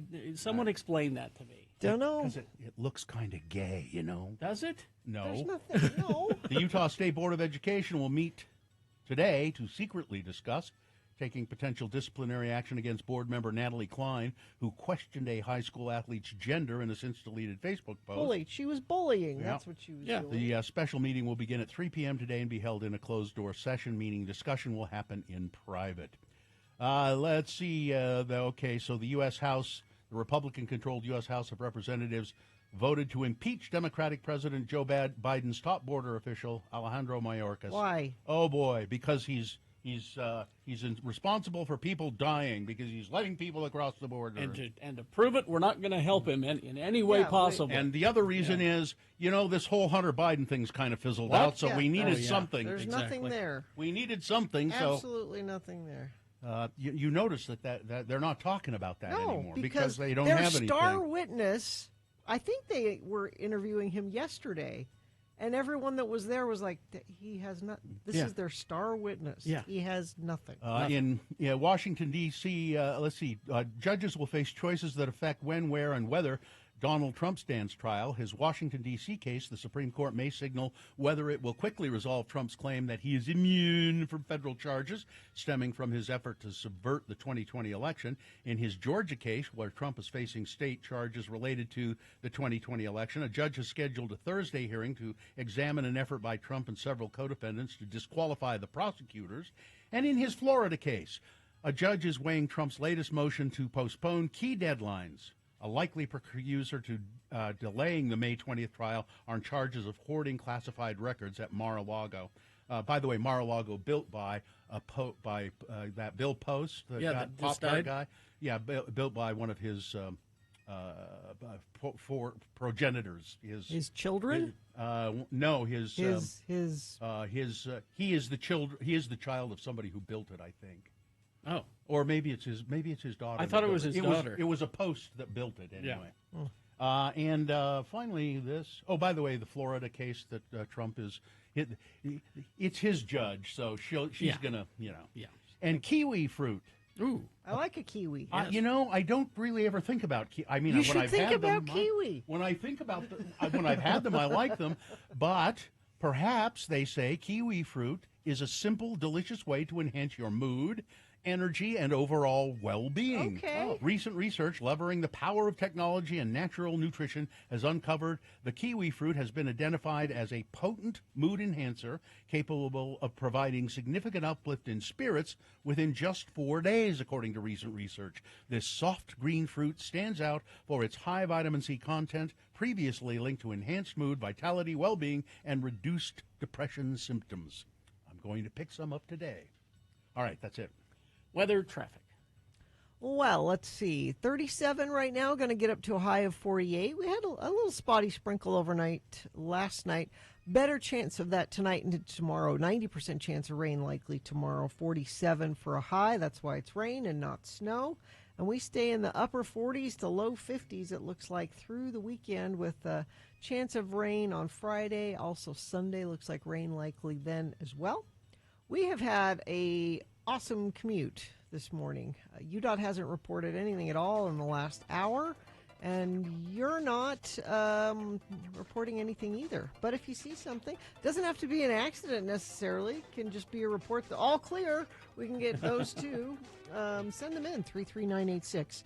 Are you trying to not be bored? Pick up a board game from Haster Games. They have board games, Magic the Gathering, Pokemon, miniatures, dice, paints, and more. 6831 South State and online at hastergames.com. Here's boner candidate number 3. Let's be perfectly clear about this. The Republican legislator from St. George, Utah, is an idiot. Yes. Representative Colin Jack, Republican, St. George, during a meeting of the House Public Utilities, Energy, and Technology Committee at the Capitol on Monday, Jack told colleagues this, quote, when we're talking even about the technologies we have today, in any of our coal plants, they all have bag houses and scrubbers. And the air that comes out with the steam is cleaner than the air that gets drawn into those fireboxes. So, you know what? You can think of them as you wish, if you wish, as giant air filters that make electricity. What? He said that the air that comes out of the coal plants is cleaner than the air that goes in. No. They're like big air filters. No. When St. George legislator Colin Jack said that, a few people, I could never be a legislator because I would have stood up and said, "You're an idiot." Jack was, excuse me, my humble colleague, may I refer to the gentleman from St. George as an idiot.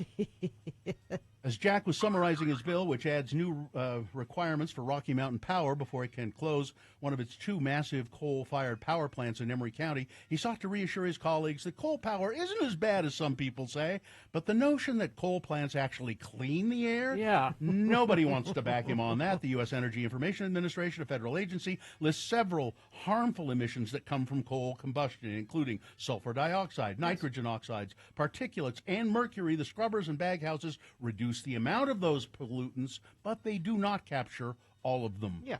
All of Utah's coal plants have bag houses and scrubbers, but still, according to data from the Division of Air Quality, Rocky Mountain's Hunter Power Plant was the state's largest source of nitrogen oxide emissions in 2017. And there are more figures. He's an idiot. Boner candidate number 3. Man. It's clean. We're doing you a favor. I mean, I knew that one was going to be bad, but I didn't realize.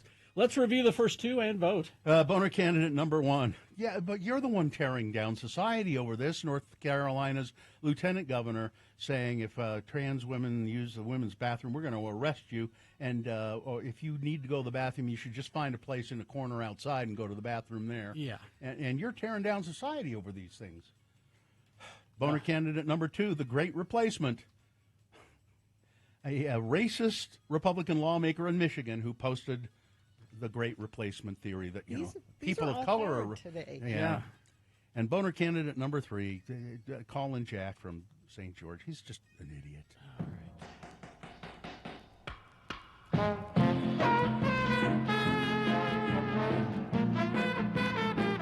Time for you to decide who is boner of the day. Let's get to voting. 1, 2, or 3. Remember your candidate number, the one that you think should win. Put that single digit in the message of a text. Text that to 33986. There they go. 877-602-9696 is the phone number. You can call Katie in the producer's booth. She'll take your voice vote. Or you can go online, x96.com. Look for the box that says Boner of the Day, February 14, 2024. Click and vote. If you don't see that box, refresh your browser. It'll appear. Click and vote. But you've only got 3.5 minutes to do it, so let's go. This is Boner of the Day.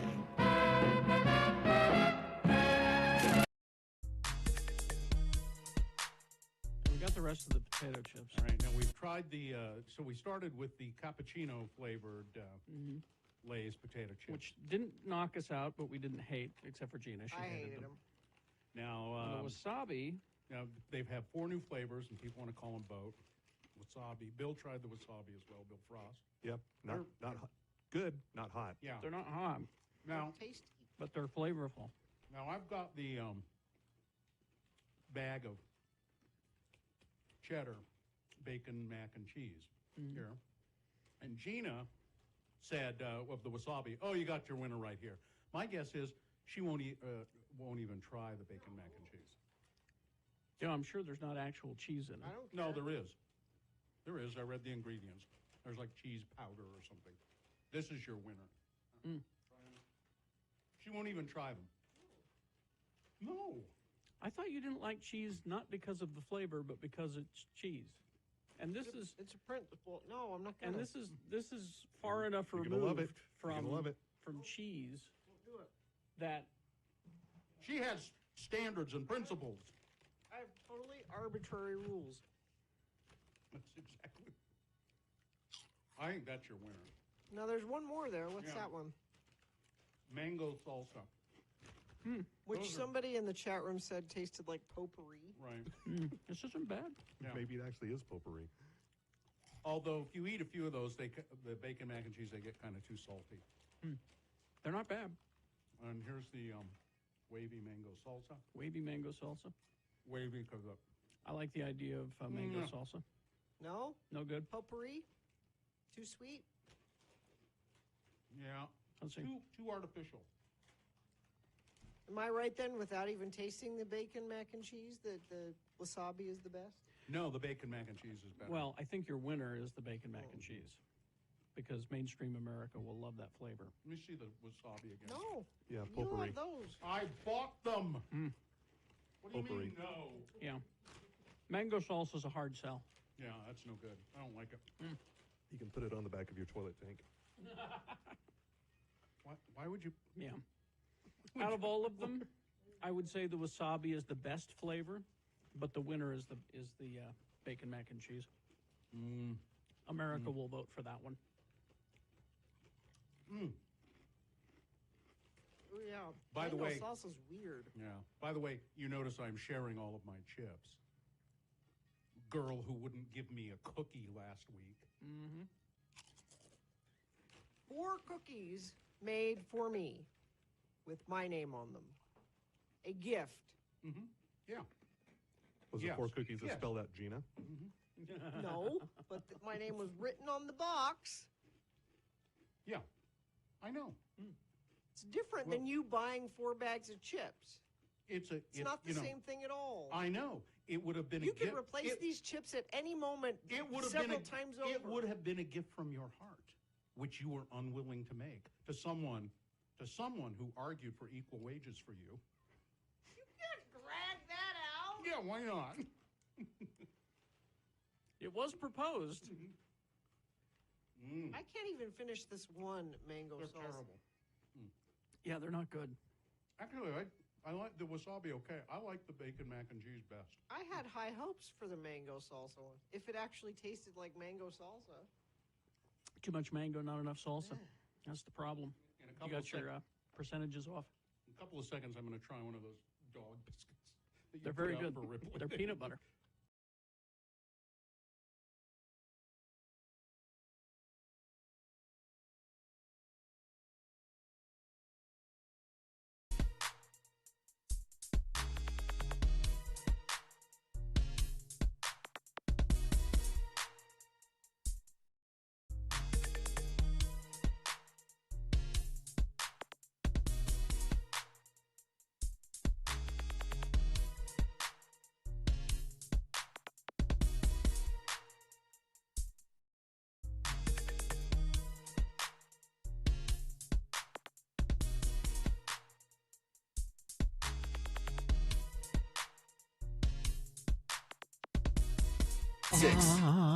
You better hurry because it's Valentine's Day, and they'll be out of those today, too.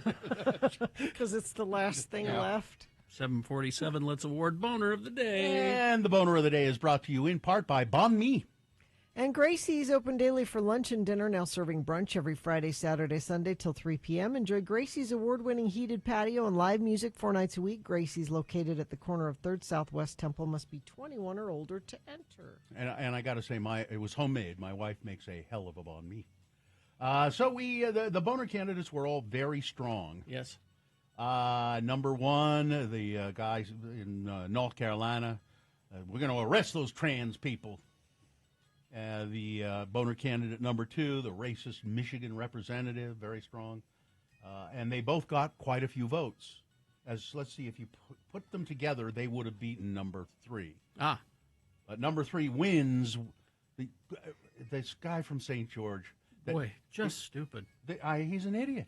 Our chat room had a suggestion. Let's pipe that into his house. There you go. Since it's so clean. Yeah. Let's do that. 116 votes. Colin Jack, Boner of the Day. Yeah. Boner of Valentine's Day. Oh. There's something to be proud of. Yes, it's a Boner of the Day for today, now qualified to be Boner of the Week. Now, because it's Valentine's Day, people send Valentines, and of course, you know, a Valentine has come pouring into us. We got one Valentine? Oh, good. Did they ask us to got one. be mine? Well, we each got a separate Valentine. Oh, we did. From the same person. And this is just one Valentine of the, we didn't get any others. Oh. So it says, Radio from Hell crew, I just wanted to send you Valentines because I love what you do for the show. Do what you want with the scratch-off card. Oh. Maybe one of you can take it home with you. Love, Clark. Bill, I'm the one that gave you 2 dimes when you were down in Provo. 2? Yes. And the scratch-off card is, it's what is it? This. Okay. Oh, like we could win money? Like, no. Oh. It says on it, the romance card, scratch off for love. Oh. And you scratch off 1 heart from each row. Can you take one of those dimes and do it? So the rows are what, where, and when. Oh. It's instructions. Yeah. It's like a game. Yeah. Do you want to? Yeah, I would need that. Shall I do it now, or do you want to get your Valentines first? Go ahead and do that, and then we'll get our Valentines. Okay, so you're trusting me to. This is for all of us. Okay. So we all have to do this. What? Pick 1, 2, or 3, I guess. Okay. I'm doing 3. Okay. That's kind of. Yeah, that's not working very well. You need a dime. Where's your dime? Yeah, you need your proper dime probably instead of that coin. I think so. Hey, Katie, if you could, somebody find me a dime. Give me a dime, and he needs it. Give me a dime. All right, I'll hand out the Valentines. Okay. Let's see. Here's yours, Gina. There. This is from Clark in Springville. This is the one for Carrie. There's your Valentine. Okay. Let's see. Here's mine. You want to start with just? Oh, and Katie, there's one for you as well. A Valentine for Katie. Oh, it's a just keep swimming. Happy Valentine's Day to Gina B from Clark. Finding Nemo. Finding Nemo. But then the sticker inside, Carrie. This should be for you. It's It's a sand people sticker. I love sand people. I Oh, know maybe you that do. it was just loose in there, so maybe it was supposed to be for Carrie. Oh yeah, look at that. Let's see. What is yours, Katie? You got one there. All right. I have a unicorn. So sorry, not a dinosaur. I have a unicorn. It says, "You're magical." Oh, Thanks. And Carrie got. Mine is Yoda. Mm-hmm. Heck Valentine's Day it is. And then on the back it says eat candy you will, but he scribbled out candy and put fruit. I think that's for Sue. Yeah. Fruit is candy. Fruit is in candy. Carrie, so. Yeah. Clark listens carefully to the Yes, show. he does. Let's see. Mine is kind of a nice big one here, and it says "From Clark" on the front of it. You open it up, it says, "How sweet it is to be taught by you."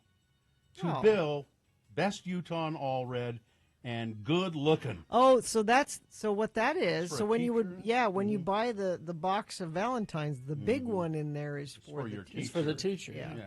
Now Mine's I've a got. scratch. Let's see if this coin will do it. I can scratch off this black, and it's rainbow foil underneath. Oh. That's kind of cool. Can you scratch off the I'm not the having other much one? luck with Bill's this. not doing well with that. Here, you try it. One from each. So, let's see if you can. I can't get it to. And my wife wants me to point out Okay. that she has actually been sending me fruit for breakfast every day. You get candy for breakfast? You lucky duck. I get my oatmeal with walnuts and blueberries. Well, blueberries are. Those are supposed to be antioxidants. Yeah, there it is, antioxidants. Magical. Can you get it to work? I can't. No. I couldn't either. How will I know what to put where I and know how? old this thing is. Yeah, I think it's really old. That's why. Clark, your scratch-off card doesn't work very well. Use your but fingernails. We do appreciate. I don't know what to put where. I'm confused. Yeah, or when. I've been there. Sorry, honey. I don't know what to put where. There are too many of you. What? Oh, a key, maybe. Oh, a key. Try a key. Try a key. Macy's got a key. Macy's got a key behind you there, Katie. This one, the last one says next weekend. Okay. Next weekend. So okay. that's the win. But that means. What do we do now? Yeah. We gotta wait till next weekend. And what do we put where? Somebody's got to explain that to me. What do we Bill put? needs a diagram. What do we put where? Listen, I don't care. I just know that 2024 is the year of fruit for me. Okay? Very excited. Nice. That's my sign off today. It's the year of fruit. 2024. If I scratch this thing, I'm just pulling up the paper underneath it. So Thank goodness we'll never know. Thank goodness it's not a lottery. You know, something important. Well, Clark, none of us are going to have sex. Sorry. Oh, is that what that was? I think so. Oh. I got next weekend. That's all we know. Well, next. Sorry, weekend. guys. I guess what could be what the what could be mow the lawn. But you see, if you present this to me next weekend, I'll say yes next weekend, and it just keeps going. Oh, you never. then it never happens. Never happens. What? Mow the lawn. Rent a something. Sweater. Rent a lawnmower and then mow the lawn. Nothing. No. Paint sprayer. I've tried so hard, No, you guys. it's all right. It's okay. We'll figure it out on our own. Rent a bobcat. One of those little tractors, you know, Yeah. not an animal. Trencher. Yeah, a trencher. A yeah. ditch witch. A ditch witch. That's Ditch it. witch. Yeah. Ditch witch is my favorite. Rent a ditch witch. Use it this weekend. There we go. Next weekend. It's not very romantic. Have you ever used a ditch witch? I haven't. No. Okay. What hot? Where? I can't read any of those. And when? Next week. So that's all hot we trenching. Hot trenching next week. Okay. Next weekend. I'm good with that. Hot trenching next weekend. Where do you put the ditch witch? Right about there. Right in the ditch, right? Wow, everyone's doing well this morning. You're being cautious. You're driving slow. You're looking over your shoulder when you're changing lanes. You're not looking at your phone. And no accidents. Nothing going on. Well done, everybody. Let's keep that up. 33986 if it's not keeping up. Stateroom Presents, bringing you music at memories. Don't miss the Kitchen Dwellers, a bluegrass folk rock music band, this Wednesday, February 14th at the Commonwealth Room. Tickets and showtimes are available at thestateroompresents.com. Everybody says hand sanitizer will remove those scratch-offs. Oh, So we got some in here. you can give that a try.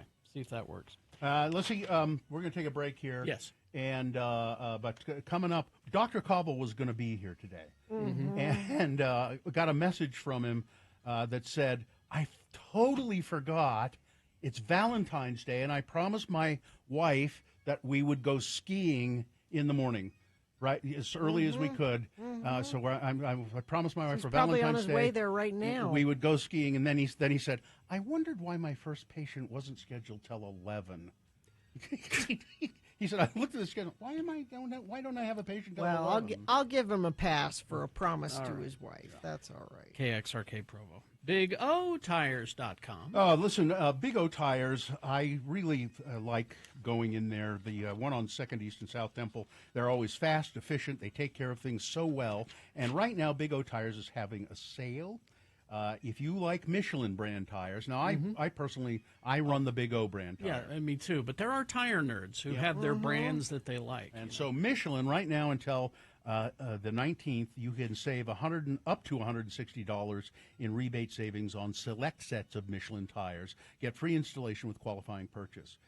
Big O is, of course, more than just tires. They do alignments and oil changes, and air and cabin filters, brakes, battery, shock struts, all of that kind of stuff. And Big O has over 50 locally owned and operated locations here in Utah. And what's nice is you can make an appointment online. Yeah, you said you just go in, but Yeah. but you can make an appointment. I before usually you- just go in, Yeah. but if I know it's going to be a big deal, I'll make an appointment. I go to bigotires.com, find the location. They are the team you trust. Bill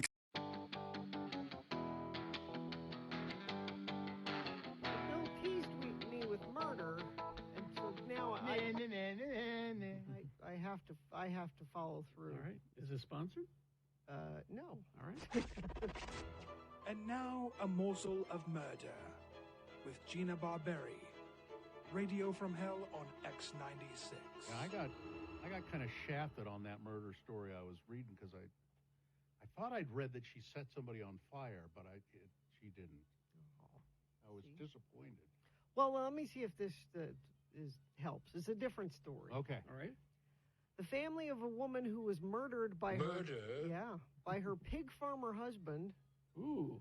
So he could have an affair with another woman, says they're haunted by her death after her body was finally found in a septic tank decades after she vanished. Wow. Relatives of Brenda Venables say her husband David has, quote, put them through hell after finally being found guilty of killing her at their home in May of 1982. Wow. The 89-year-old man has been free for 40 years. Wait, really? 40 years? He even tried to blame a serial killer for the murder. That's who did it. It was this. So he's basically gotten away with it. Mm-hmm. Now, you say pig farmer, and you think, well, surely he fed her to the pigs. No. They'll eat people. Police originally treated Brenda's disappearance as a missing person inquiry. They never searched the tank, which they should have, obviously. So he murdered his wife and put her in the tank because he wanted her out of the way so he could resume a long-standing affair with another woman. He knew the septic tank was in a secluded location, a perfect hiding place. It was on his property, so he didn't have to travel. Yeah. So he reported his wife missing, but didn't seem too upset about it. The police said, well, she was here yesterday. I don't know where she likes to travel. I don't know where she went. So everything seemed normal. The woman he was interested in said 2 weeks after his wife disappeared.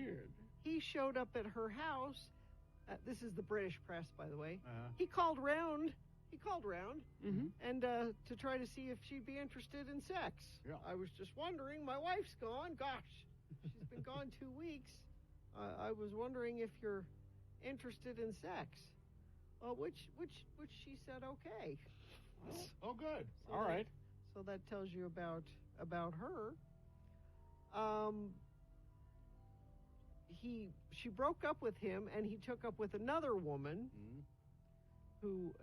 He's a serial cheater. Yeah. This man. That's known as philandering. Yes. thought he was in the clear. Because surely they wouldn't go in the septic. No. Well, you have to clean those things out every once in a Well, while. they did, You and they do, found a yeah. skull and bones. That and- shouldn't be there. Wait a minute. But I don't understand why he didn't feed her to the. He's a pig farmer. Why didn't he I don't know. Maybe that's overrated. feed into the pig? You Yeah. don't think it's really a thing? Oh, Well, I think they'll eat. Yeah, I think they will. they but will. We used to catch fish and throw them to the pigs. Really? Oh, yeah. I love that this too. He sold the piggery, which I guess is Yeah. It's not a pig farm; it's a No, piggery. It's a piggery. So finally, 40 years later, I mean, he's 89. He's Well, not they, gonna. so they're going to charge him? Yeah, they convicted him. Oh, okay. Oh, they yeah. did? Yeah, they did. So he'll spend the rest of his Yeah, he'll spend the next 6 days. months. Yeah. but I like this.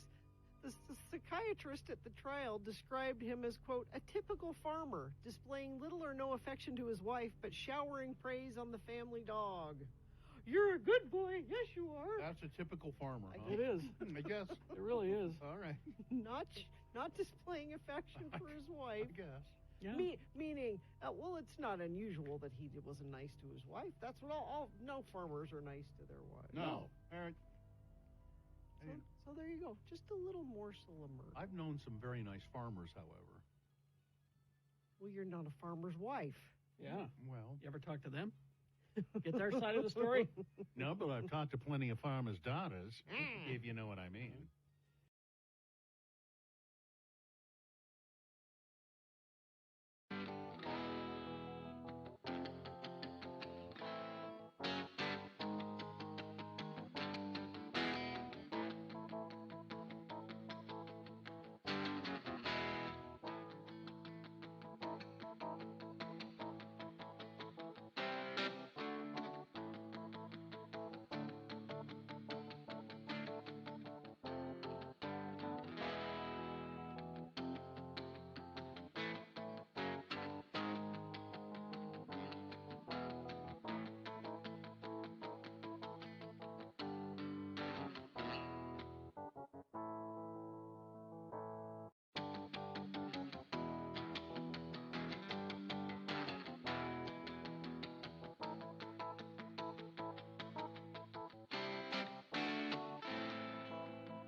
And Hooper. Yes.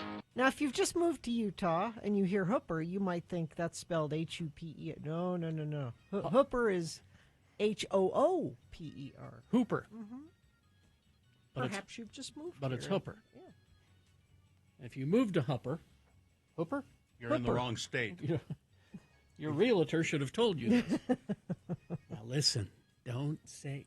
If you're living in a place named Hooper, you're not in Utah. Yeah, exactly. So, Dr. Cobble not here. He's doing The Valentine Valentine ski. skiing. That's as he should be. And that's very nice. His wife, I've met his wife. She's very nice. Our attorney at Brass has volunteered for very important medical advice. I would love it. myself. Ed, I don't know. You might, as a lawyer, you should know. You shouldn't give out. Yeah. What? Well, should we play some classic radio from hell? We could. Or? We have choices. Well, yes. Or I could tell. I got a couple of stories I could tell. I mean, I found a whole bunch of very old Utah words. Okay. So there's that. Is this with LeVar and LeGrand? LeVar and LeGrand. Mm-hmm. Yeah, probably. I found we have 2 mission statements. I thought we only had one. Yeah, I only. The one where Bill had a cold? There's a short one and a long one. Oh. Short form and long form. Anyway, and there's the electronic talking action figures. They were Don't remember. Carrie and Bill electronic talking action figures. We I could play don't a remember couple that of at all. these, Let's by the try way. that. Because I Wanna don't try that remember one? that at all. Yeah, Well, one of our former producers is on there. that's all right. Yeah. We got some Space Elders. He's no longer in our lives even a little bit. Yeah, he's not even in the state anymore. Oh, isn't? Is that true? Yeah. You have to tell me about that off the Yeah, okay, let me get that. So this is talking action figures. You have any idea what year this is? No idea. They're not labeled. Long time ago. It was back in through the mists of time. Mm-hmm. It would have been the early 90s. So we decided we would do this. We would market Carrie and Bill talking action figures. Yeah, they're action figures of us. Like you pull a string with a chip in them, and you press the button. Press the button, and it talks. Okay. So Carrie, let me come over here and press the button. Can't wait. Someday somebody will invent a remote start for this CD No, they player. won't. No, No, they probably won't. not. All right, let's see what happens here. Kids, get ready for big-time radio fun right in your own playroom with the all-new X96 Action Dolls. Xmart Toys presents Acme Electronic Talking Action Figures. Each figure is realistically detailed to look just like your favorite X96 personality. The Carrie Jackson figure comes with a Mickey Mouse t-shirt and a handgun. The Bill Allred has its own little six-pack of malt liquor and a handgun. And the Jimmy Chunga action doll has clothes that make him look like a third world refugee, and he's got a handgun. And each one says a variety of action phrases.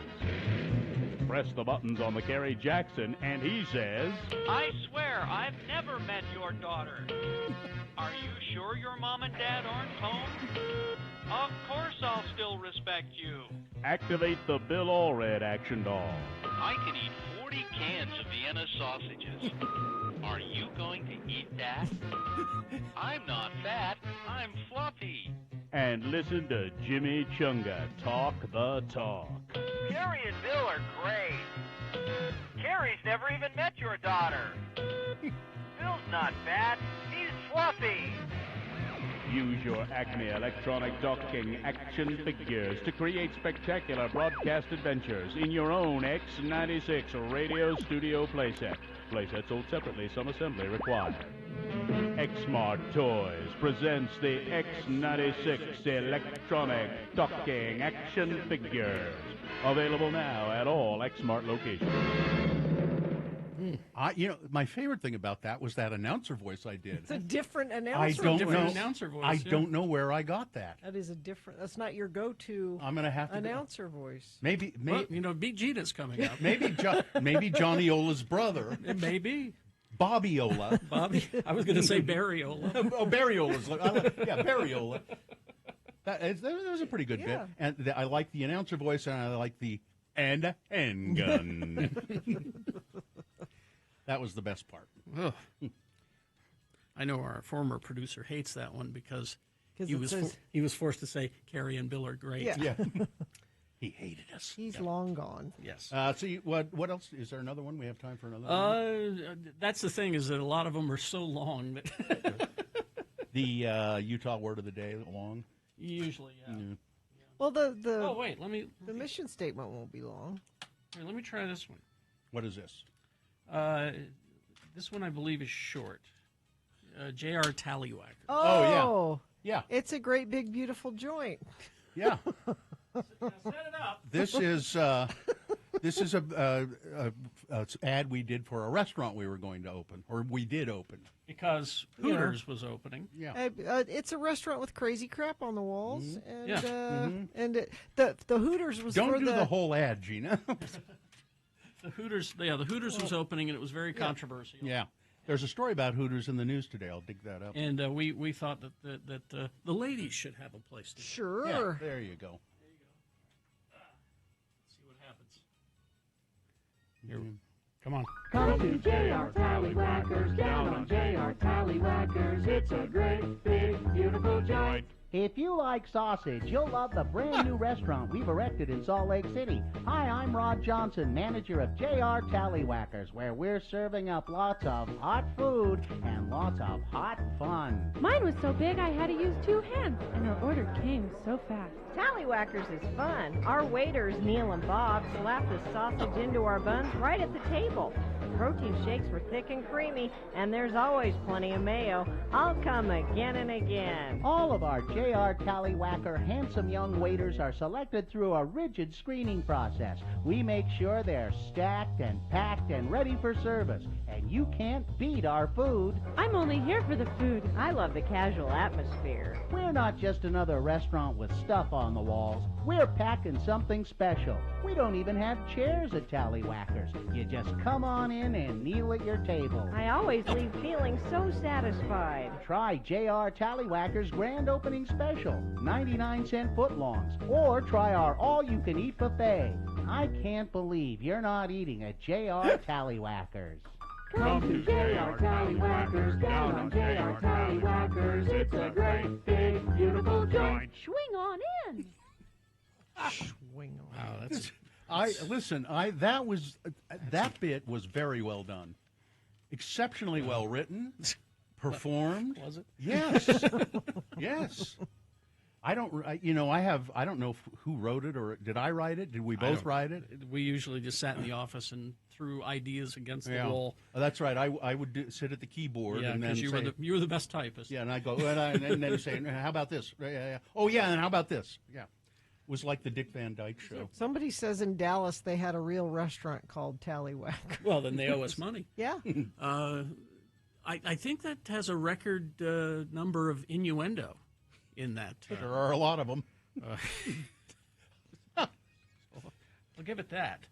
What? All right. Traffic, please, Gina. Good on you, everybody. 2 hours since UDOT has reported anything, and I'm looking at cameras. Everything moving well. Maybe y'all took the day off to go skiing with your wife for Valentine's Day. A little bit of slowage, Foothill Drive northbound. I think that's just folks headed to school at the U. No, nothing. And you haven't sent anything in either. But if you see something, you can let us know. 33986. Shop everyday low prices on a huge selection of home furnishings at Living Spaces. Plus, discover clearance deals that are up to 60%. Get free next day shipping. Save big every day only at Living Spaces. All right. We're going to take a break. We'll be back after these messages and a song with Beat Gina. Because Silence of the Lambs opened on this day. So romantic. Mm-hmm. Romantic little film, just in time for Valentine's Day. Dr. White has retweeted somebody with it's a conversation heart, and it says now on the heart it says now it places the lotion in the basket. Well, we have Silence of the Lambs trivia for you for Beat Gina. So, what are you going to win? Tickets to see Bill Burr Saturday, February 24th at the Delta Center. All right, Bill Burr tickets at 877-602-9696. Oh, you'll win. Playing Beat Gina coming up after these messages and a song. Ranlife.com/X96. Local mortgage company. I've been their client, been one of their mortgagees, yeah. Anyway, I've been with Rand Life for a long time, but they've got some great news. You can qualify for a home loan right now with an incredible 3.75% interest rate with Rand Life's 3-in-1 adjustable rate mortgage. Rand Life's 3-in-1 ARM is your golden ticket to unlocking affordability on the home you've always dreamed of. With a 3.75% interest rate, you can qualify for a larger loan amount, get a lower mortgage payment, and turn your dream into an address. Rand Life has some of the best loan pricing, and they have great loan officers, and they're really standing by ready to guide you through the mortgage process. Reach out and learn more by visiting randlife.com/X96. Their experts are there to answer any questions you have on approval of credit, and restrictions do apply. 3.75% interest rate. APR is 6.97%. Turn your dream into an address today, randlife.com/X96. Hi, I'm Todd. Speaking of trees, they're the answer, you know. We were having a discussion yesterday about Gina's Christmas tree farm. I'm a tree farmer. And how she tried to give away a tree to the governor, and it was a what variety of fir tree was that, or Oh pine no, tree? it's a pine tree. It's a pine Yeah. tree. What kind? I don't know. And then I said, well, how fast do they grow? And you said, I don't know. And how much are they? I don't know. Well, if you're a Christmas tree farmer, you really should know these things. I'm not. I didn't say it was a good tree farmer. So I looked some of this stuff up just out of curiosity, which I guess you could have done at any time. So that tree was how tall about? Did you say 25? 25 feet? Well, that probably took it anywhere from 12 to 25 years to get that big. They will grow, depending on the climate, depending on the variety of tree, 1 to 2 feet per year. Each year there are millions of Christmas trees sold in the United States, and growing Christmas trees is a serious business, according to this article in Southern Living magazine. Southern Living? Yeah. There are many different types of trees that you can grow. I assume that you are part of the National Christmas Tree Association. Is there a fee? Is there a... Probably. But they're very helpful. Did you know that there's a special loan that you can get? A loan? For Christmas tree farmers specifically. To help... I should take notes here. To help them, to help you with your... Let me see where we find that exactly. There's a... here it is. Launch your Christmas tree operation with a custom Christmas tree farm loan. You have to have sufficient upfront capital. Ag America will provide it. Growing Christmas trees requires several years with no revenue, which means you'll need access to flexible working capital. And I already don't understand. Ag America. Ag America? Ag. Okay. AG, capital AMERCIA. Okay. They have loan options which will help you support your Christmas tree farm. Thanks. Did you think it was as easy as putting them in the ground, growing them, and pulling them out again? Yes. Now, another thing about Christmas trees, which you might find interesting, Gina, is that not only is it it can be a very profitable business. It also is very good for the environment. Well, that's why God bless him, my husband has always wanted this. It's good for the earth. It's growing Christmas trees are very good for the environment. Not only just for having the trees grow themselves, but then for what they put back into the ground. We're taking some of that carbon out of the air. Exactly. Now, have you decided how you're going to sell your Christmas tree? No. Because there are several ways you can sell a Christmas tree. Because right now it's just mostly, hey, you want to come get a tree? Anybody want a tree? You can wholesale, sell directly to the community. When you sell directly to the community, you can offer your very own Christmas trees pre-cut, or you can say you can come and cut your own. And so you could do ads here on X96 saying, want to cut your own tree? You want to cut your own tree, here's how you get a hold of us. Or if you want to come to the site, there are pre-cut trees that we will sell you. Could do both. Could do both. Because we're the Griswolds. I think that's so. But it says here you need to develop a marketing plan. Yeah. You got to have a marketing plan, Gina. I don't have a marketing You got to have one this instant. There are multiple benefits to starting a Christmas tree farm. Diversification. Yeah. That's what we were talking about. It's an effective way to build sustainability into your operations business plan. If you already have a farm in operation, Christmas tree farming is a good way to use some of your land. But maybe if you're just growing Christmas trees, that's also great. It's very sustainable. The community likes it. There's a great demand for fresh cut trees. And it just looks pretty. Yeah. And it smells good. We're probably going to have a portion of the farm be Christmas trees, but it's kind of looking more and more like we're going to do landscape trees. Because that's even more sustainable. Because you're not killing anything. You're just taking a fully grown tree. You want a tree? I can get you a tree. And they will scoop it up and bring it to your house and plant it in your yard, and then we replant them. So it's even more helping the environment. the top Christmas tree producing states are Oregon. Of course. I think that's the biggest one. Mm-hmm. North Carolina, Michigan, Pennsylvania, Wisconsin, and Washington. Carolina's got a lot of pines. Yeah. That's a John Denver song. Carolina. That's how I know. That's right. That's how I know. Utah not known for growing Christmas trees. And Tim the Tree Guy says growth rate is dependent on your area. Yeah, but I remember there was a Christmas tree farm, used to be up there on Harrison Boulevard. Really? Yeah.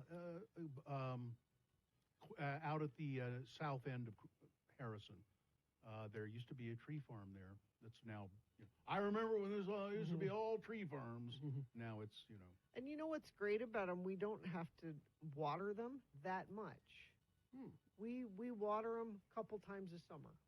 It's not like another crop you got to soak and soak and soak and soak. The Douglas fir is outside of the growing trees in the south. The Douglas fir is a good bet because it gets full size 7 to 10 years. But they don't grow great. The blue spruce grows great. That's the state tree, Yeah, the Colorado blue spruce is the state of Utah's state tree because it doesn't take a lot of water. Hey Gina. Yeah. Where are you going to put a tree that big? What's the answer? It's in the movie. From a movie, yeah. It's in Christmas Vacation. Yeah. They have to cut the. Yeah. And it bends in the. Yeah. Bend over and I'll show you. Yeah. That's the answer. All right. Oh. Well, I hope this was helpful. You got to get your trees, I know. I need tree jokes. You need tree some jokes. You need tree facts. Tree facts. You need to know about your growing zones. I ordered for the governor and the first lady. I ordered solar Christmas lights. Oh. Because I don't want to run an extension cord all the way out into the field. Oh, you'd need 9 or 10 of them. But I ordered solar Christmas lights, and you just put a little solar panel there, and then we'll decorate the tree and light it up in the middle of the field. Well, that's great. Yeah. I'm sure it'll be lovely. It will be. You should take a picture of it and use it on your Christmas cards. I'm going to. I knew That's part of the marketing strategy that he was talking about earlier.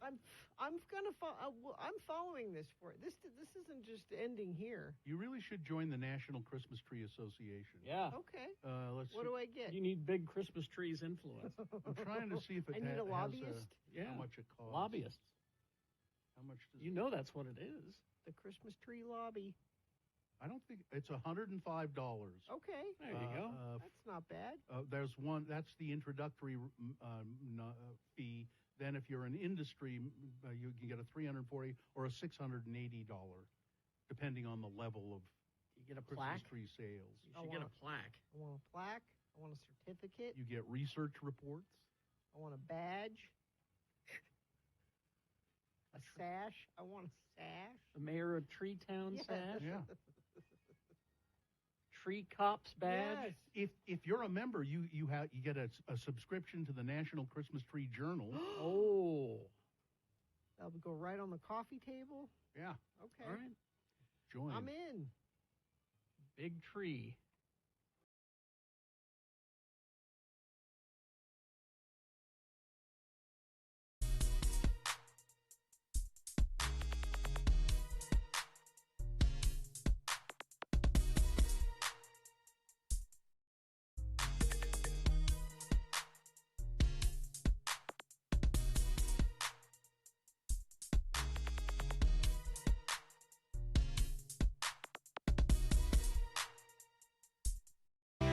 There's your Green Day. Let's see. Is this sponsored? X96 welcomes Bill Burr Saturday, February 24th to the Delta Center. Tickets are on sale now. You can find ticket links and more at x96.com. It's time for another Beat Gina. I'm Beat Gina announcer Johnny O's brother, Lonnie Ola. And I'm still alive. But if you have a loved one who has recently passed or is about to pass, I have money-saving news for you. Oh.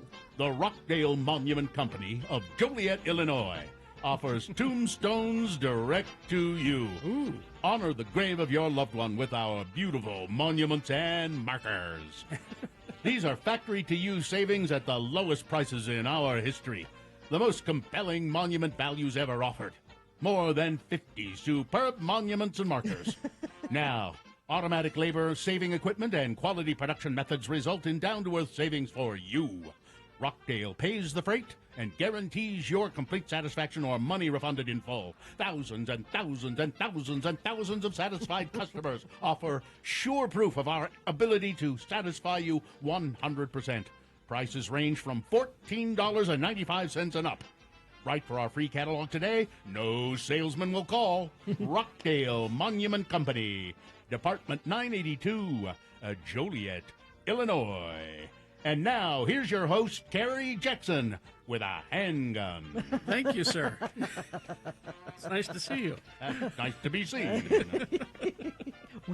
Say hi to your brother for me. I shall do it.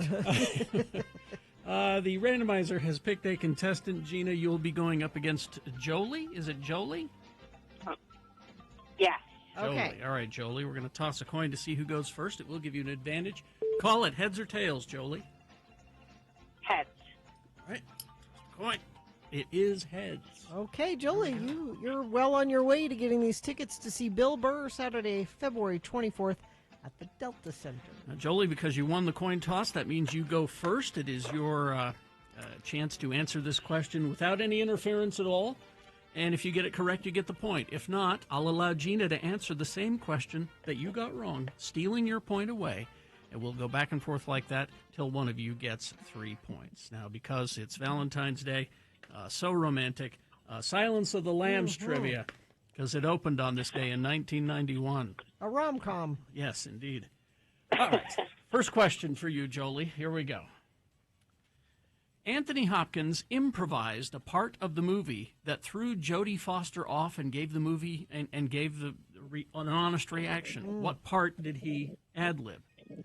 Was it 1, he yelled "spoon" at the top of his lungs during her Lambs in the Barn speech? Was it 2, Hannibal mocking her southern accent?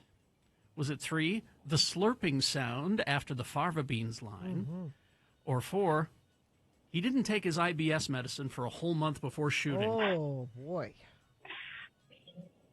I'm going to go with 3. The slurping sound? Oh, I threw that in there to throw you off. Terribly sorry. Gina with a chance to steal. Oh, you made fun of her accent. Yes. That's right. Because actually, Jodie Foster had a terrible accent. It was very bad. In that movie. That's 1 point for Gina, and Gina controls the question. Gina? Anthony Hopkins convinced director Jonathan Demme and costume designer Colleen Atwood that the character would seem more clinical and unsettling if he was dressed in pure white. Where did he get this idea? Was it 1, Colonel Sanders? Was it 2, Dr. Scratch and Sniff from Animaniacs? Yes. He loved that cartoon. Was it 3, a painting of God that he saw at the Louvre in Paris? Or 4, from his fear of dentists? Is it a painting at the Louvre? Oh, I threw that in there. Oh! All right, Jolie, you get back into the game. What was number 1 and 2 again? Colonel Sanders or Dr. Scratch and Sniff from the Animaniacs? I'm going to go with number 1. Oh, my. Seriously. No, it's from his fear of dentists. Jolie, you didn't get a point there, but you still control the question. You could tie this up. All right. In preparation for the role, Anthony Hopkins, what did he do to prepare for the role of Hannibal Lecter? Was it 1, he studied files of serial killers, he visited prisons and studied convicted murderers, and was present during some court hearings concerning gruesome murders and serial killings? Was it 2, gained 300 pounds? Was it 3, he actually killed a guy? You know, he's from Hollywood. They let you do anything you want out there. Or 4, his brother was a detective for Scotland Yard, and so his brother helped brief him. Jolie has passed away. I haven't. I'm going to go with 2 again. He gained 300 pounds? Jolie, have you seen this movie? No. What? Yeah. Sorry. I meant 1, not You meant 1? Okay, all right. Well, we'll give it to All you. right. Okay. Jolie, you have tied somehow the game. Tied it I up. don't know how, but I don't know. And I don't know. I think it's back to Gina now. Not as good at keeping score as your brother, are you? No. It's his first day, Carrie. It is. Give him a break. I'm sorry. I know. Okay. Gina. Okay. Just remember, I have a handgun. That's true. After Jodie Foster first read the Thomas Harris novel, Yes. Silence of the Lambs, she tried to buy the rights herself to make the film, only to find out that someone else had bought the rights already. Who had already bought the rights? Was it 1, Sir Anthony Hopkins? Was it 2, Don Knotts? He really wanted to play Buffalo Bill. Oh, he could have done that. Yeah. 3, Gene Hackman? Or 4, Pope Francis? Gene Hackman? Gene Hackman. That's I'm just surprised. Gene Hackman could have done that. That's 2-1. Now back to Jolie. You could tie it up, Jolie. All right. Listen carefully. Jolie, let's see. When studying Hannibal Lecter, Sir Anthony Hopkins noticed similar characteristics in what kind of animal? Was it 1, the duck-bill platypus? Was it 2, reptiles? Was it 3, insurance salesman? Or 4, a leopard? Is it 2? Is it 2? Did she win? Is that enough for her? Did she win? No, Okay. it's 2-2. Oh, good heavens. It's 2-2. What was number 2? Number 2 was Was it reptile. reptile? Reptiles. Yeah. Yes, All right. reptiles. Okay. Now back to Gina. This could be the winning point. All right, Gina. Okay. During location scouting for the house in which serial killer Jamie Gumb was living, Ted Levine, who played Jamie Gumb, was amazed to discover what? Was it 1, the rent was too damn high? Yeah. Was it 2, it was actually the legendary Brady Bunch house? Was it 3, it actually had a dirt basement with a tunnel? Or 4, the house being considered was not only in the town he grew up in, but was literally next door to the house of his high school girlfriend? I'm going 4. 4 is And you win the game. Sorry, Jolie. Ah, curses. Oh, Jolie, I like you. Even though I beat you, I'm going to give you these tickets to see Bill Burr anyway. Saturday, February 24th at the Delta Center. It's okay, Julie. She can't go anyway. All right. Hang on. Hang on. Listen, remember, I'm Laniola. Thank you, Lonnie. And I've got to go, but remember, I have a handgun. That's right. I don't think he'll be back. Don't think so? No, I don't think Sorry, we're getting to traffic already early. Oh. That's too soon for traffic. Well, we have traffic, but... We'll get to traffic. Okay. It is news time, actually. Brought to you by Knives. NAFS wants their pocket knives in your pocket. Visit their store in Clearfield where they offer knife sharpening and engraving, or visit them at nafs.com/x96 to see products you can use. The code X96 is 20% off. That's NAFS, KNAFS.com/X96. Well, Joe Biden didn't get an endorsement from Taylor Swift on Super Bowl Sunday, as some morons had predicted. But her boyfriend, Travis Kelce, is using the president's renewable energy tax credits to finance a film called My Dead Friend Zoe. Oh. The South by Southwest bound indie film, which stars Natalie Morales, Ed Harris, Morgan Freeman, and Sonequa Martin Green, marks Kelce's first foray into the movies, with Kansas City Chiefs tight end serving as an executive producer. The investors in the low-budget dark comedy, which include Kelce, he's an investor, are the first to take advantage of 2022's Inflation Reduction Act to finance a film. My Dead Friend Zoe cost less than $10 million to make.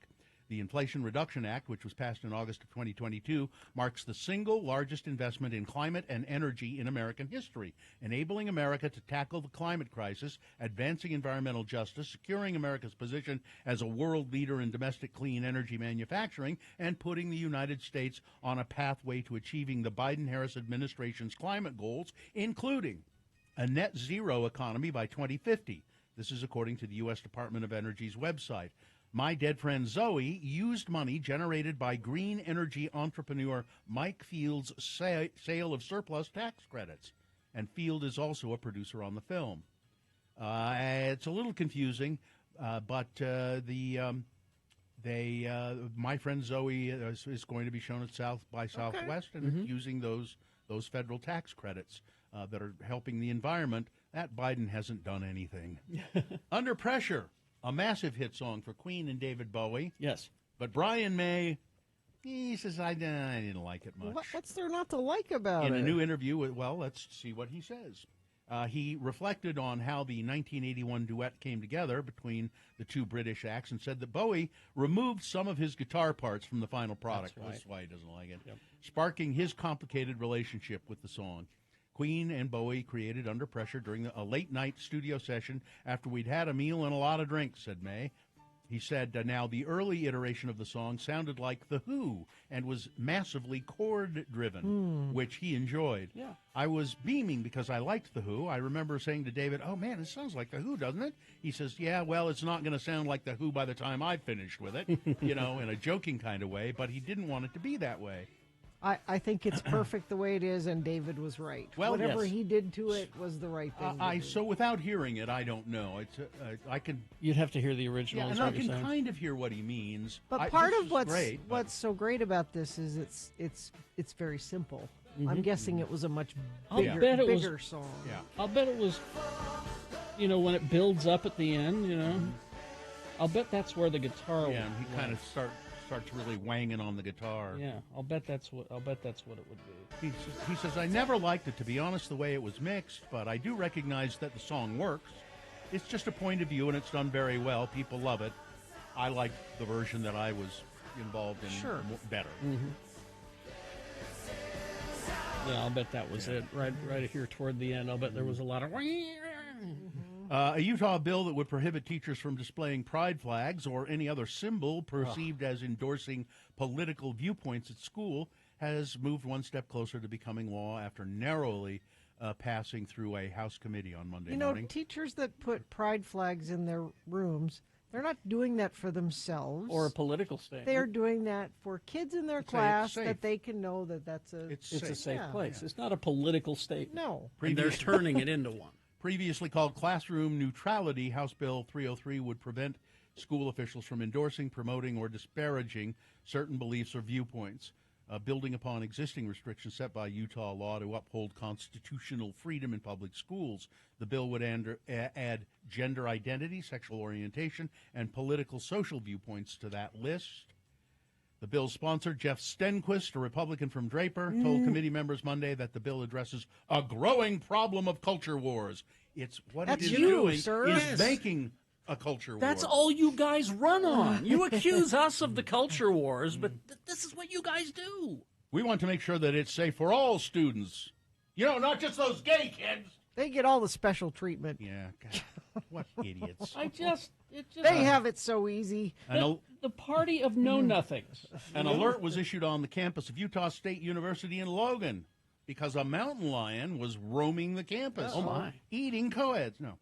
The animal was eventually found and captured in the backyard of a couple who received the shock of a lifetime. The cougar was first spotted at a cemetery by officers with the Logan City and Utah State Police Departments. Then it moved towards the school and and the cougar... that's the BYU. What is the Aggies. The Aggie. Oh, yeah. So what's an Aggie? It's a farmer? It's an ox or a big cow. Oh, okay. There he is. Yeah, there he is. They got him. He's. I feel so bad for him. He's cornered there, and he looks really scared. But they managed to safely remove him. Let's see. The A's may not be headed to Utah. I didn't really think they were anyway. They would be. They say the A's are meeting with City of Oakland and Alameda County this week on a lease extension that would allow the team to continue playing at the Coliseum. I mean, that would be the easiest thing. Until a stadium is ready in Las Vegas. The current lease at the Coliseum is set to expire at the end of the upcoming season. Oh, by the way, today is pitchers and catchers report for spring training today in Major League Baseball. Winter storm significantly impacted New York City, causing hundreds of flight cancellations. It just snowed to beat the band. Some areas of the city ended up receiving over 12 inches of snow. I think I've told before, but I lived in New York City a winter that they had a snowstorm that they said at the time was the worst snowstorm they'd seen in 30 years in New York City. And I saw a guy skiing down Broadway. Like cross-country Yeah, skiing? cross-country skiing down Broadway. Oh. It was amazing. And just one quick thing here.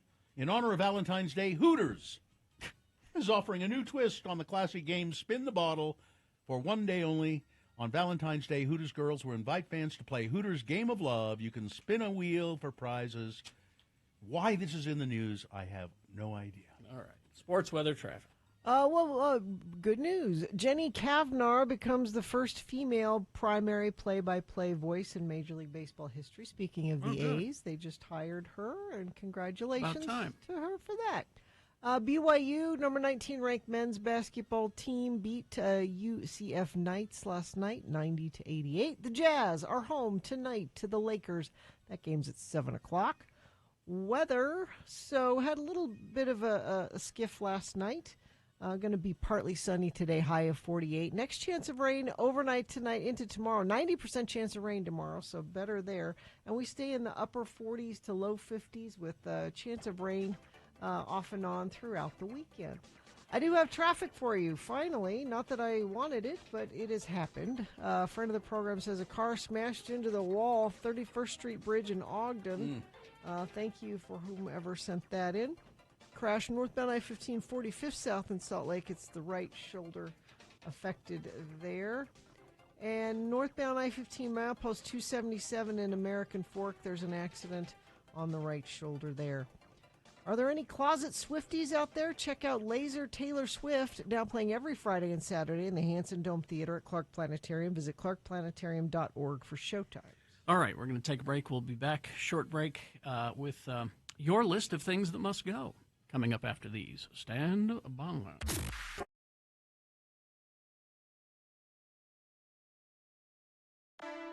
Ladies and gentlemen, the Radio from Hell radio players.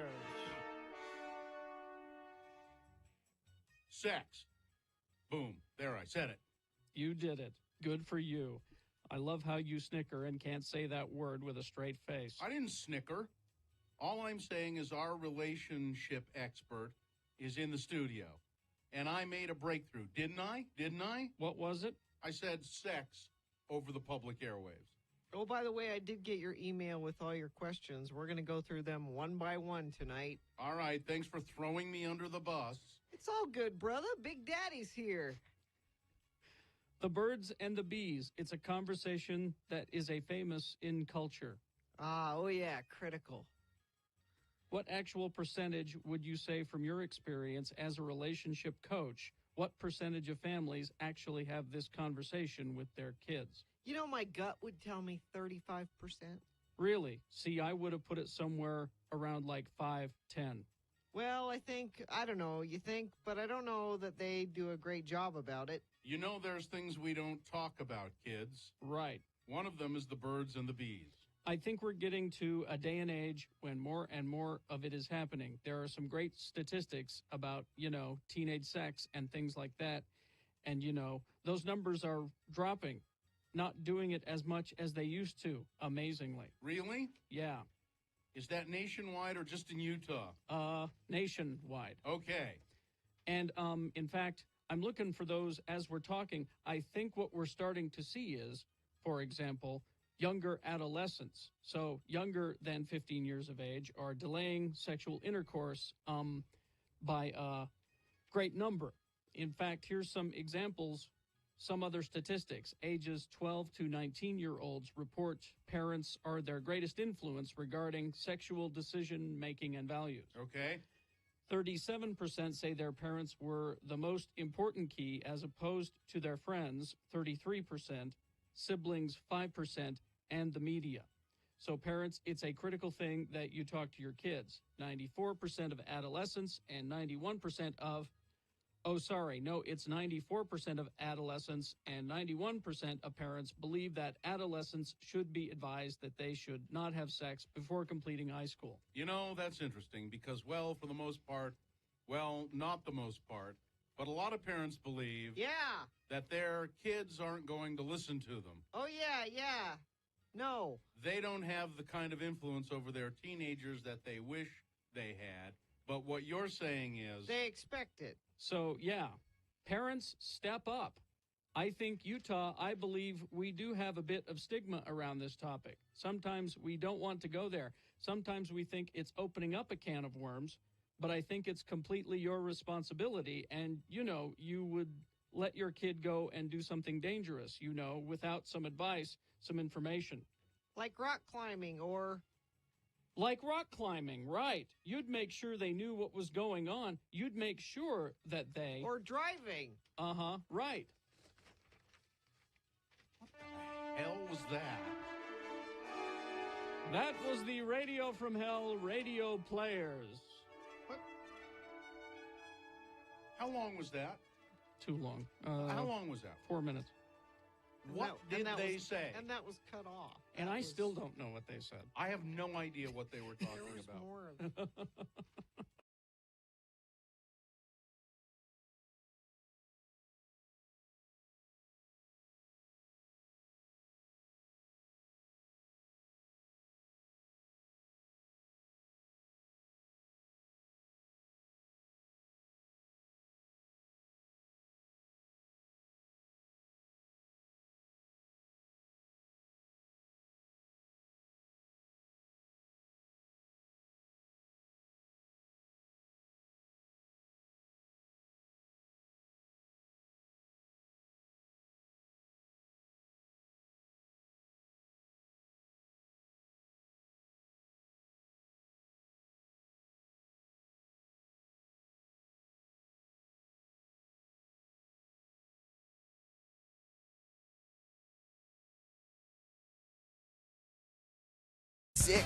Things that must go, brought to you by Utah's caucus night is March 5th. Pick a party and show up for your values. Find out how at womensworkutah.com and put March 5th on your calendar.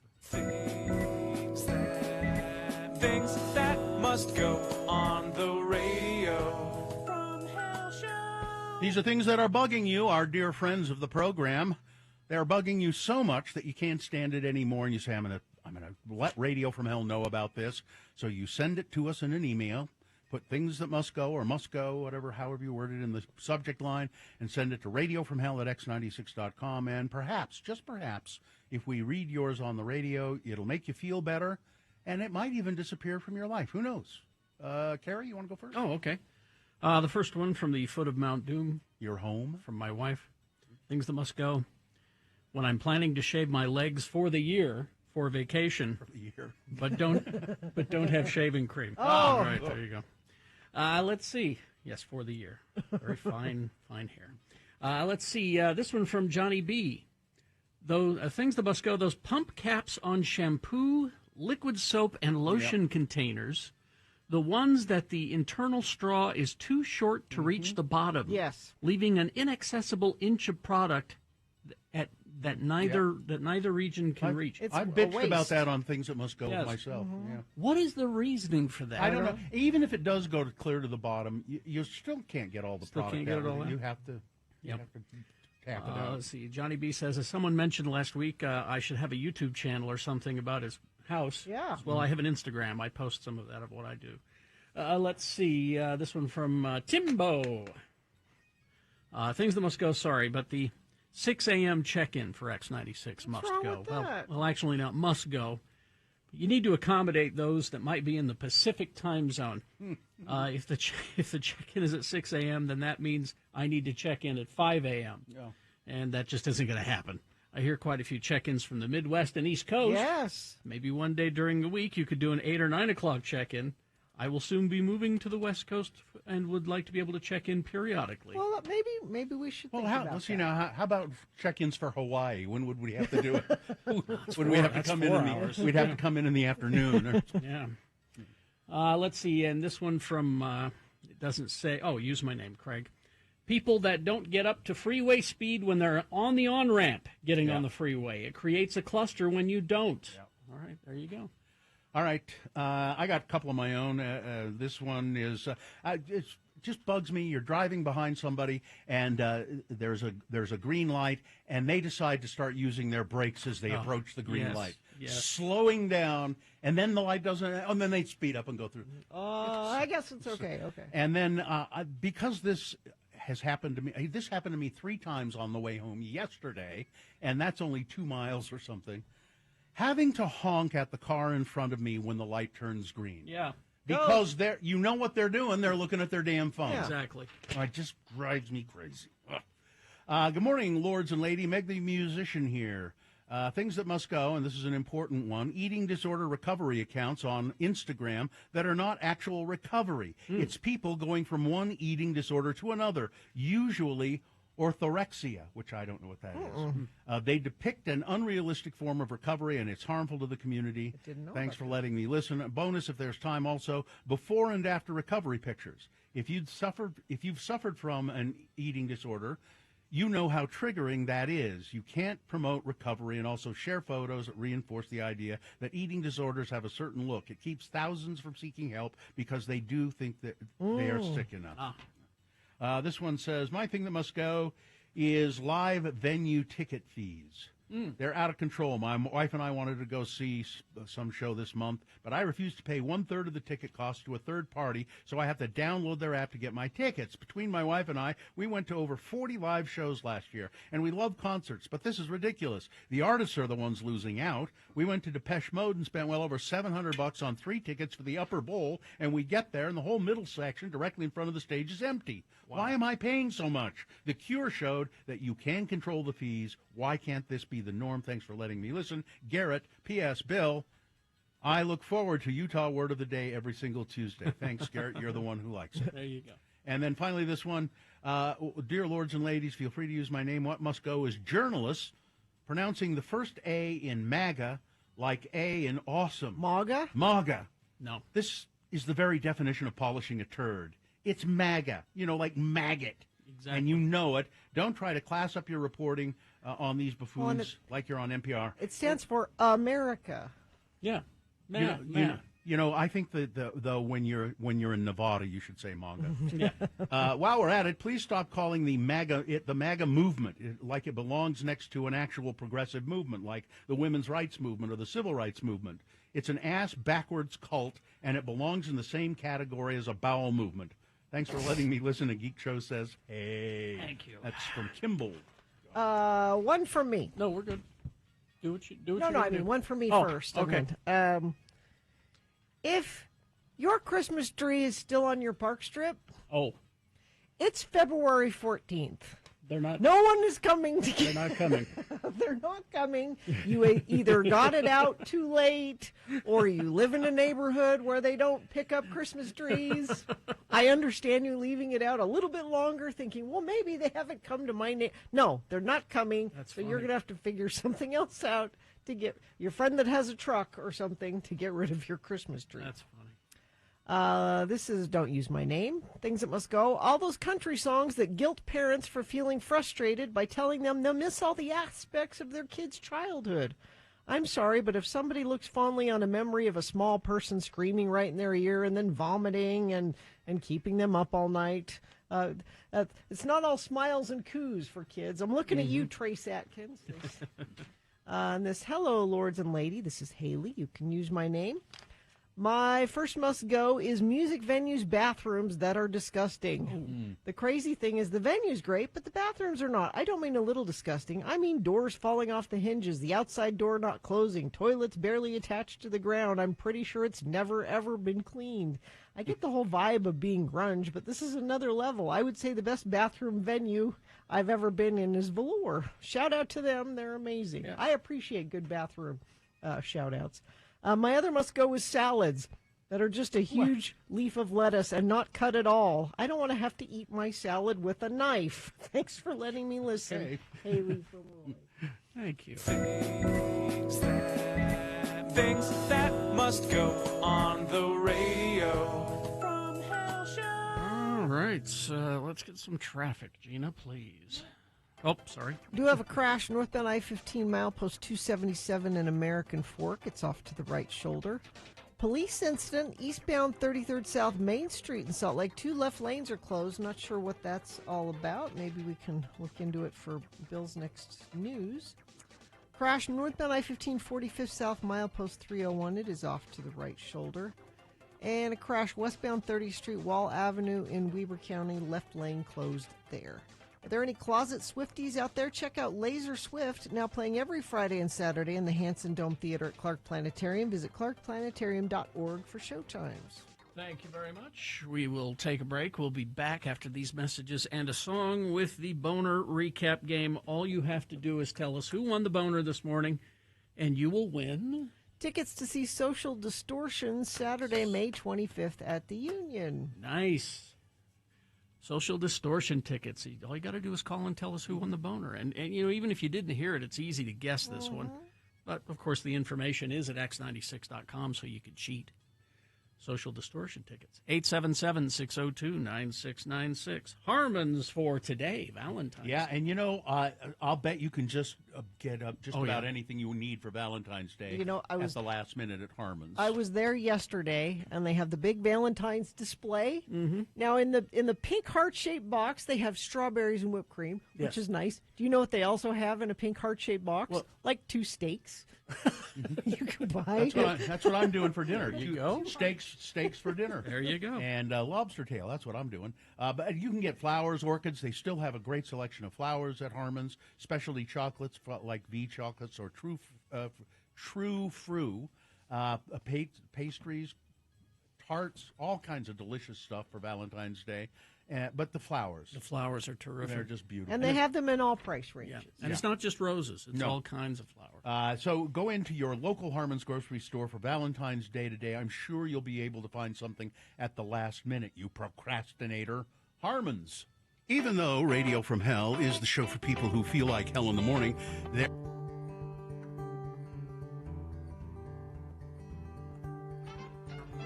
Well, we've upped our game. We've improved the game of Beat Gina. We're going to call it today Beat Jimmy with a special guest to play the game, Jimmy Santangelo. I'm your announcer, Johnny Ola. Mom, it's time to glorify plain food with Underwood Deviled Ham. Ooh, yeah. Send for your Underwood recipe booklet with new ideas to give a heavenly zest to all sorts of low-cost plain foods. Make clever use of deviled ham, Underwood deviled ham. For just pennies, you can glorify ordinary dishes with the delicious taste and extra nutrition of this superb flavor ingredient. It's a neat trick. When scrambling eggs, just before they're done, mix in the contents of a can of Underwoods. Yes. Poached eggs become taste treats when you serve them on hot toast spread with Underwoods. Delicious. Sandwiches are unlimited. They're possible with Underwoods. It combines beautifully. Just try it with your favorite jelly or apple butter. Marvelous. Macaroni and cheese gets an extra hearty meat flavor if you add the contents of a can of Underwood's deviled ham. It also does wonders for spaghetti sauce, too. Now in the new family-size can, Underwood deviled ham. So what I'm getting is you can put ham in anything. That's pretty much the truth. All right. Ham it Even up. In this game show. Yes. And here we ham it up with the wonderful Ham It Up MC and host, Gary Jackson. Thank you, Johnny Ola. You're welcome. All right. The randomizer has chosen the contestant. Jimmy, you'll be going against the very formal James. It's Jimmy versus James today. Very good. There we go. I might get confused while keeping score. I know, right? Hello, Buffy. All right, James, let's toss a coin to see who goes first. You call it heads or tails? Let's call heads. All right, coin toss app says witness Katie tails. Yeah, okay. Which means that Jimmy goes first, so he has the advantage. But if you manage to climb from behind and win, James, you're going to get the yellow card tickets. But if Jimmy beats you, what are you prepared to do in his name? I'm gonna donate $100 to wherever he wants me to. The Utah Wine Store. Okay. Well, yes, that charitable organization. That was the wrong answer. That's the wrong answer. Well, let's see how you do, and then we'll figure it out.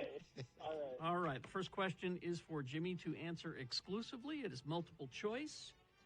If he gets it right, he gets the point. If not, James, I will allow you to answer it correctly and steal the point away, and we'll go back and forth till one of you has 3 points. It's potpourri today, so different subjects of the trivia. The first question for Jimmy is Cameron Diaz trivia. Not our intern Cameron Diaz, Aha. but the actress Cameron Diaz. All right. What scared Cameron Diaz's character in the movie Keys to Tulsa? What scared her? Was it 1, Gina? Was it 2, Republicans winning the midterms? 3, spiders? Or 4, clowns? I'm going with 3. Spiders is correct. All right, that's a point for Jimmy. And now let's see if James can get into the game. James, Zac Efron trivia. Simon Cowell offered Zac Efron a record deal. Why did the record deal fall through? Was it 1, Zac Efron really can't sing at all. He sounds like a cat being squashed. Is it 2, no one wanted to work with Zac? Was it 3, he didn't want to play a special game of Simon Says? Or 4, acting is Zac Efron's main priority?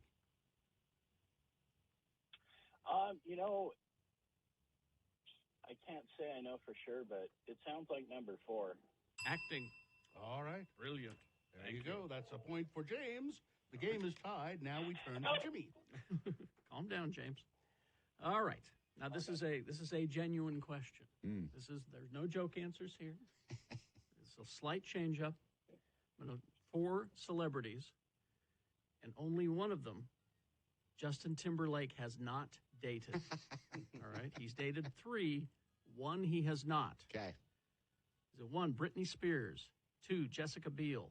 3, Cameron Diaz? Or 4, Christina Aguilera? Ooh, I think it's a toss-up between, toss-up between 3 and 4. Let's go with 4. Christina Aguilera is right. correct. That's Wow. 2-1. Jimmy.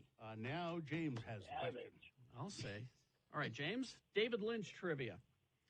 What movie does David Lynch claim to be his favorite that's referenced in his own films? David Lynch. Is it 1, Grandma's Boy? 2, Fart the Movie? 3, Wizard of Oz? Or 4, Alice in Wonderland? Alice in Wonderland.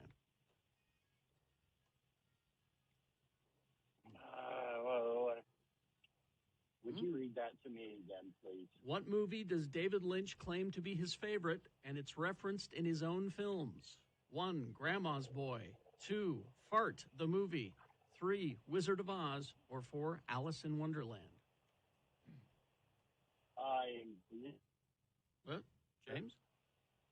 3. Wizard of Oz is correct. Nice. All right, the game is tied. Good call. Now Jimmy controls the question, and you could win with this point. All right. Jimmy, what was the name of Carrie Fisher's emotional support animal? A French bulldog. What was the name of her French bulldog? Was it 1, Gary? Was it 2, Chewbacca? Was it 3, George Lucas? Or 4, Harry? I actually think it's 1, Gary. Gary is correct. And there you go. Wow. Jimmy wins the game. So Wow. sorry, James. Yay, Jimmy. Well, I guess it's Thanks, not James. so. I guess it's not so bad though, because all you have to do is take $100 to the liquor store. Yeah, Everybody wins. Yeah. Everybody is winning. I'll tell you what, James, we'll give you the tickets. All right, hang on the line. We'll just give you those He yellow gets to cards. go to the liquor store and go to yellow cards? Like I said, everybody wins. All right, James. Hang on, and we'll tell you how to get your prize. Listen, I gotta go out to the cantina there. There's an open can of Underwood's deviled ham sitting out there well. just for me with a donut. Thank you.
giving away social distortion tickets, so I thought I'd throw some on. Well, and Jake and Bountiful appreciated it. Bountiful. It's a bedroom community, you know. Bounty. Bountiful. They don't have. They call it a bedroom community because they don't have living rooms in any of the houses there. Really? Only bedrooms. That's too bad. Yeah. No kitchens. Just bedrooms. Bounty. Yeah, it's very bountiful. The bountiful harvest. Well, okay. Let's. It is time for the boner recap. Who's there? Knock, knock. Who's that? It's Eli. Eli. Are you there? Or not. Eli. Maybe Eli doesn't want these social distortion tickets. They're coming Saturday, May 25th to the Union. Eli going once, going twice. Sorry. Let's pick another line then. Oh, Doug is here. Doug, Hello, Doug. Are you there? Hello. There. Yes, I am here. Doug's here, not like Doug. Eli. Doug, congratulations! You benefit from Eli falling asleep. Thank you, Eli. Yeah. Now you can win social distortion tickets if you can tell me who won the boner voting today. Have you prepared for this? Are you ready? I am ready. All right, Doug. Boner candidate number 1. But you are the ones tearing down society over this. North Carolina Lieutenant Governor running for governor, saying we're going to defend women in this state. His name is Mark Robinson, by the way. That means if you're a man on Friday night and all of a sudden Saturday you feel like a woman, because that's how it happens. Yep. And you want to go to a woman's bathroom in the hall, well, you'll be arrested. This is not. And then he also said, if you got to go to the bathroom, find a corner outside somewhere. I'm sorry, we're not tearing down society because of this kind of thing.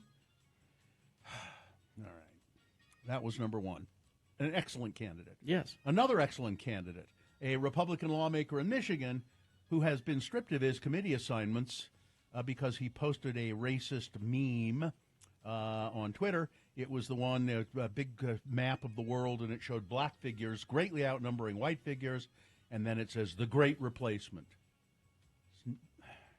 That's, yeah. And then boner candidate number 3, let me be perfectly clear about this. The Republican legislator from St. George is an idiot. His name is Colin Jack, and he said this. When we're talking about the technologies we have today in any of our coal plants, they all have bag houses and scrubbers. And the air that comes out with the steam is cleaner than the air that gets drawn into the fireboxes. So you can think of coal plants, if you wish, as a big, giant air filter that makes electricity. The air coming out is... No. Okay. Yeah. There is... People sitting there listening to him in the legislature, it said that people were sort of looking at each other, like even the most conservative legislators. Is he for real? What? I like Carrie's idea of why don't we vent all of that into his house? See how he feels. It's so clean. Yeah. So which one was the winner, Doug? That would be number 3 for Social D. Yes, indeed, and Social D is yours, my friend. Tickets will be presented to you. I'm not sure how they'll get them to you, but they'll tell you on the phone. We'll figure that out. Hang on the line. Wow, thank you. You're welcome. Hang on. There we go. Oh, jeez. Valentine's Day. Yes. I know what Gina's going to be doing. What? Watching Time After Time. Is that right? Time After Time. You mean Somewhere in Time? Time? Somewhere in Time. Yes, Somewhere in Time. I like Time After Time, too. Not really a love story. That's the Jack. Oh, yeah, it is. Sure. Yeah, it's a love story. He's saving her from Jack the Ripper. Yes. Because H.G. Wells falls in love with that woman. Yeah. Mary Steenburgen. Mary Steenburgen. And they got married. Yeah, but I meant Somewhere in Time. You'll be watching that, which is I look at various lists of romantic Valentine's Day movies to watch because they're all over the place. Yeah. Not one of them has that movie. Well, they're wrong then. It's older. He time traveled for Jane Seymour. Yeah. Time traveling Penny. Yep. Now, as I recall, he found a picture of her. Yeah. Right? And fell in love with the picture. With the picture. Yes. Which is kind of creepy. Yes. Yeah, well, he couldn't the picture didn't show the fuzz on her face. Shut up. Then He uses magic of some kind. No, he researches time travel. Time travel. And he finds this Magic professor. penny.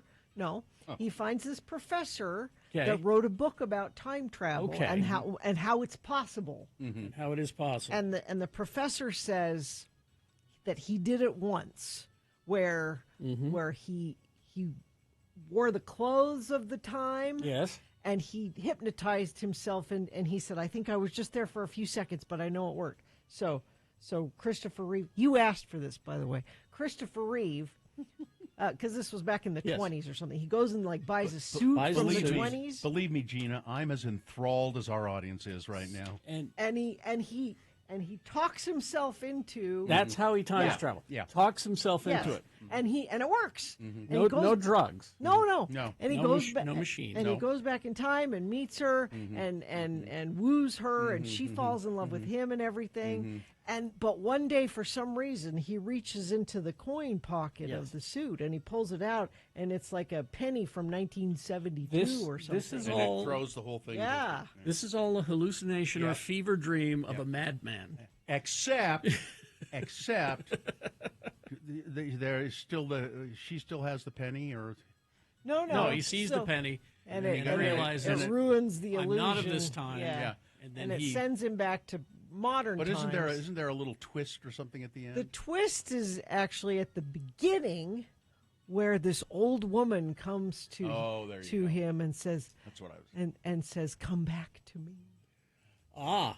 Okay. So So and that's he's like, "Who is You this said, old "But guy, woman?" you're old. I don't want to have anything to do with you." Yeah. Okay. All right. Wait, this is the way you're going to age? It's romantic. Yeah. I need a time machine. I'm sorry. Not a penny. I can't just imagine that I'm traveling back in time. See a penny, If pick you it want up. it really bad, And you will travel back in time. We'll take a break. We'll be back with your news after BigOTires.com. Big O Tires is the team you trust. It's the team I trust, and I assume you do too. You should, because they're great. 50 locations along the Wasatch Front, and we don't mention often enough, I think, Big O Tires. They know that tires can be an unexpected expense. And if you have to get tires, you got to have them. So they offer multiple financing options to fit any situation. But right now they're having a President's Day sale at Big O Tires. They are having, it's on Michelin tires. You can save up to $160 in rebate savings on select sets of Michelin tires and get free installation with qualifying purchase. Now that sale ends February 19th. Big O Tires offers free tire rotations, flat repairs, and they do more than just tires, of course. They do oil changes and alignments and all of that kind of stuff. I would suggest you go to bigotires.com, find a location near you, make an appointment online. bigotires.com, the team you trust.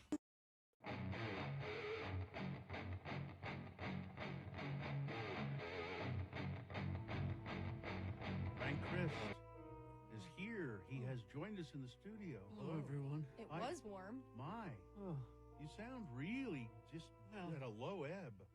No energy. Dick Butkus is heavy. Oh, yeah, well. You know. Yeah, I can see I had that. to right into the sidecar. Frank has joined us, as he does every weekday morning, to play a game we call Frank Chris Presents. They're fine. They're just fine. You see, Frank is a Grim Reaper, and it is his job to reap the souls of celebrities. And that's horrible, because... I love our precious celebrities. Do other reapers who specialize, for instance, reapers that perhaps have to take the souls of veterinarians, do they also hate their jobs? Yes. I see. They all do, because they love veterinarians. They love their precious veterinarians. So every reaper loves whatever they're reaping. That's the curse. Even the reapers who have to reap Uber drivers. It's because in our mortal lives we were a little too obsessed with, Quinn Christ is the veterinarian. Quinn Christ. Yes, I see. Well, Frank, we're here to play the game. We have a contestant, I believe. Yes. Todd is on. Hi, Todd. How are you today? I'm fine, just fine. Yes, you are. Now, Todd, on this list, there are 3 celebrities who, like you, are, Frank? Fine, just fine. Right.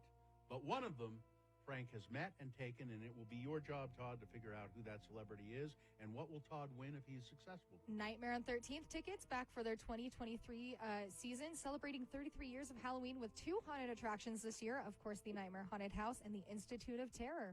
You know, it's horrible. I have to stop myself from saying, and what will Todd win, Gina? Because I'm always saying that, and I look over, oh, it's Katie. It's me today. Yes. You got the red hair that's showing rather than the brown. All right. Todd, because it is Mad Hatter Day, National Mad Hatter Day, these 4 actors have all been in productions of Alice in Wonderland or Through the Looking Glass. Here we go. Number 1, Steve Coogan. He was in the Parole Officer, and he was in a movie called 24-Hour Party People. Also, he was in Around the World in 80 Days, Tropic Thunder, and he was in The Night at the Museum films. And he plays a character called Nat in Alice Through the Looking Glass with Kate Beckinsale as Alice. Number 1, Steve Coogan. Number 2, Catherine Beaumont. She played small parts in MGM's On an Island with You, where she did a Jimmy Durante impression in front of Durante's character. She was in The Secret Garden and Challenge to Lassie, but she's best known as Wendy in the Disney animated Peter Pan and Alice in the Disney animated version of Alice in Wonderland, for which she was named a Disney legend. Number 2, Catherine Beaumont. Number 3, Eric Idle. Yes, he was a member of the British comedy group Monty Python and the parody rock band The Ruttles. He performed many of the songs featured in Python projects, including Always Look on the Bright Side of Life and the Galaxy Song. He made his Broadway debut adapting Monty Python and the Holy Grail into the musical Spamalot. He's in a BBC TV version of Alice in Wonderland. Number 3, Eric Idle. And finally on this list, Telly Savalas, perhaps best known for portraying Kojak on the crime drama series Kojak, and James Bond arch-villain Ernst Starvo Blofeld in the film On Her Majesty's Secret Service. Savalas' other roles include Birdman of Alcatraz, Greatest Story Ever Told, The Dirty Dozen, Kelly's Heroes. He was the Cheshire Cat in a made-for-TV movie of Alice in Wonderland. Number 4, Telly Savalas. All right, Todd, which one of those actors is dead? I'm going to say Telly Savalas, number 4. Telly Savalas is correct. He died in 1994 at the age of 72, complications of prostate and bladder cancer. By the way, he lived at the Sheraton Hotel in Universal City for 20 years. He lived at the hotel, and he was such a fixture at the hotel bar that it was renamed Telly's. So there you go. You win. An honor. That's an honor. When they name a bar after you, that's an honor. I thought that Catherine Beaumont would be. Oh, she's fine. She's 85. Yeah. She did those roles when she was just a little girl. Mm-hmm. Well, congratulations, Todd. You get the prize, and hang on, and somebody will tell you what you need to do next. All right, there we go. What are you doing, Frank? What do you got? I'm trying to recover from Dick Butkus, but He's a big man. has anyone seen Britt Eklund? Britt Eklund? No. 81 today. Oh, my. Also, Kevin Cronin from REO Speedwagon is 72. Yeah, go visit Kevin. Oh, I can't fight that feeling. I'm going to go check on him. Goodbye, everybody. Goodbye. Goodbye.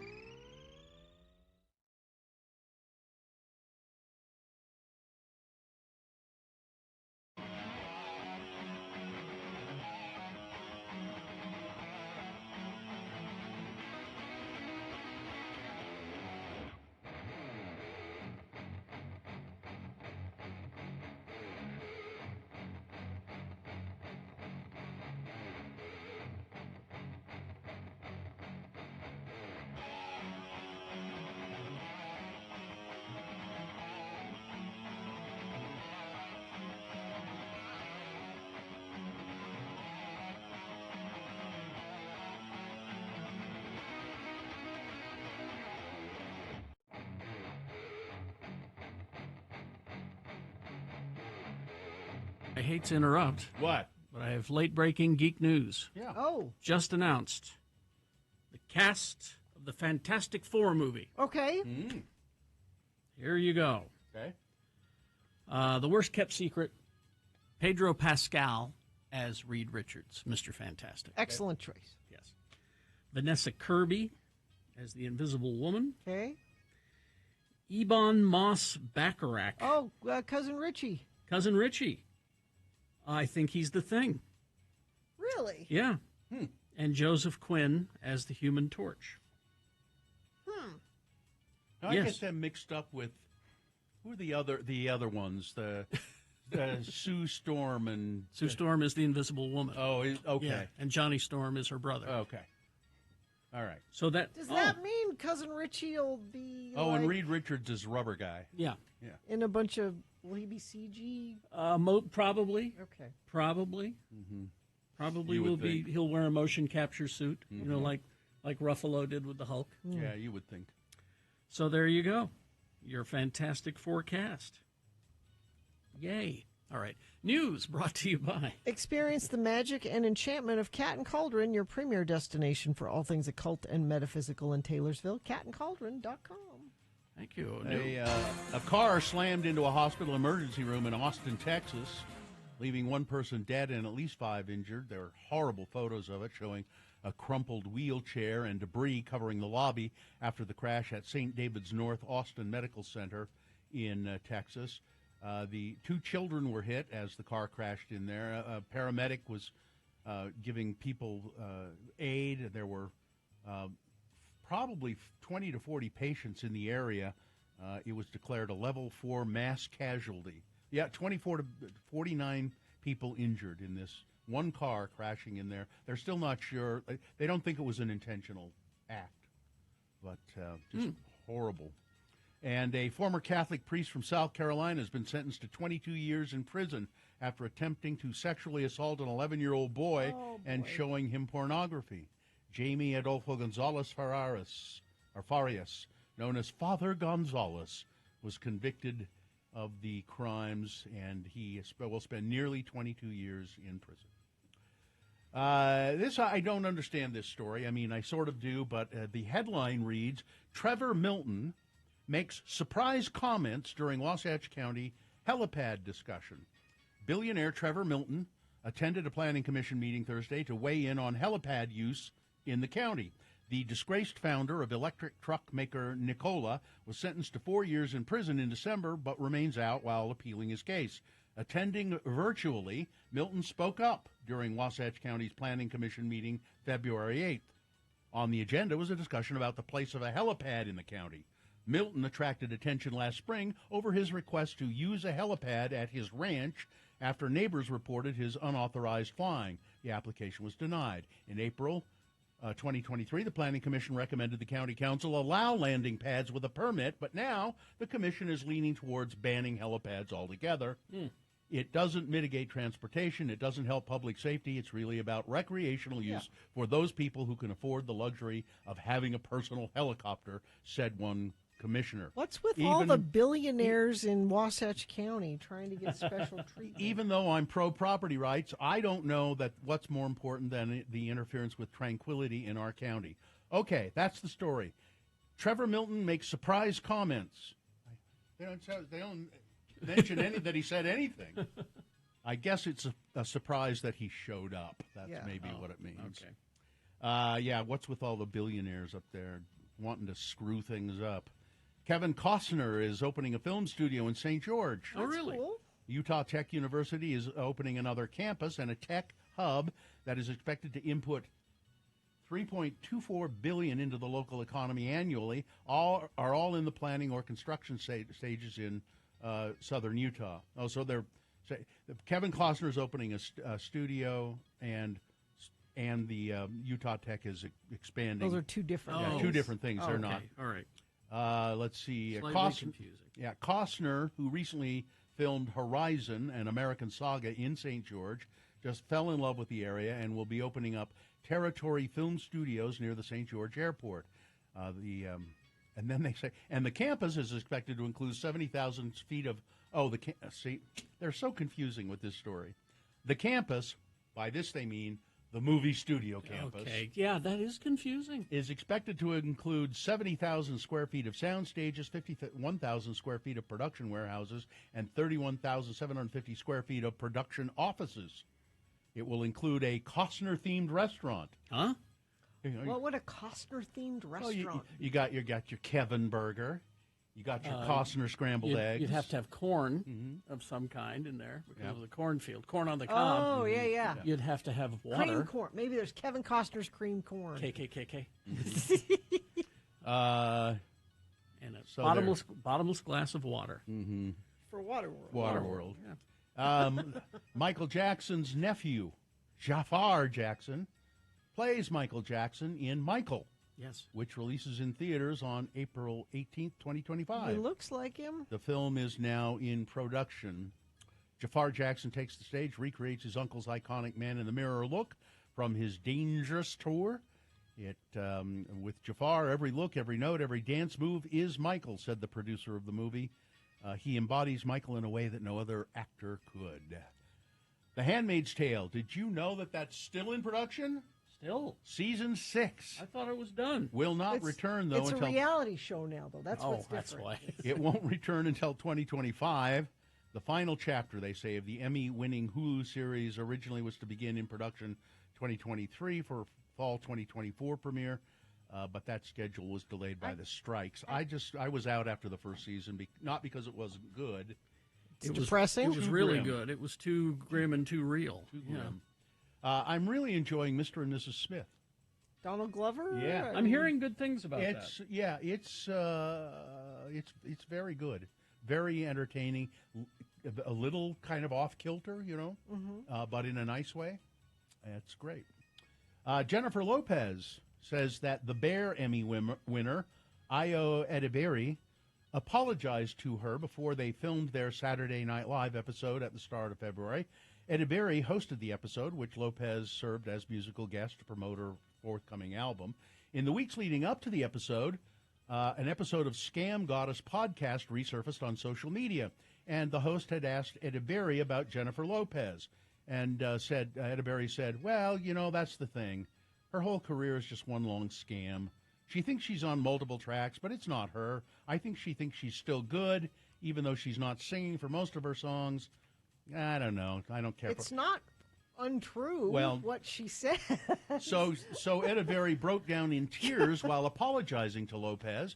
Jennifer Lopez says she was mortified and very sweet.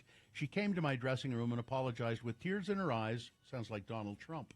Yeah. Saying how terrible it was that she had said those things. She felt bad and loved my performance because we had just done my sound check and she actually got to hear me perform. And she was like, I am so effing sorry. That was so awful of me.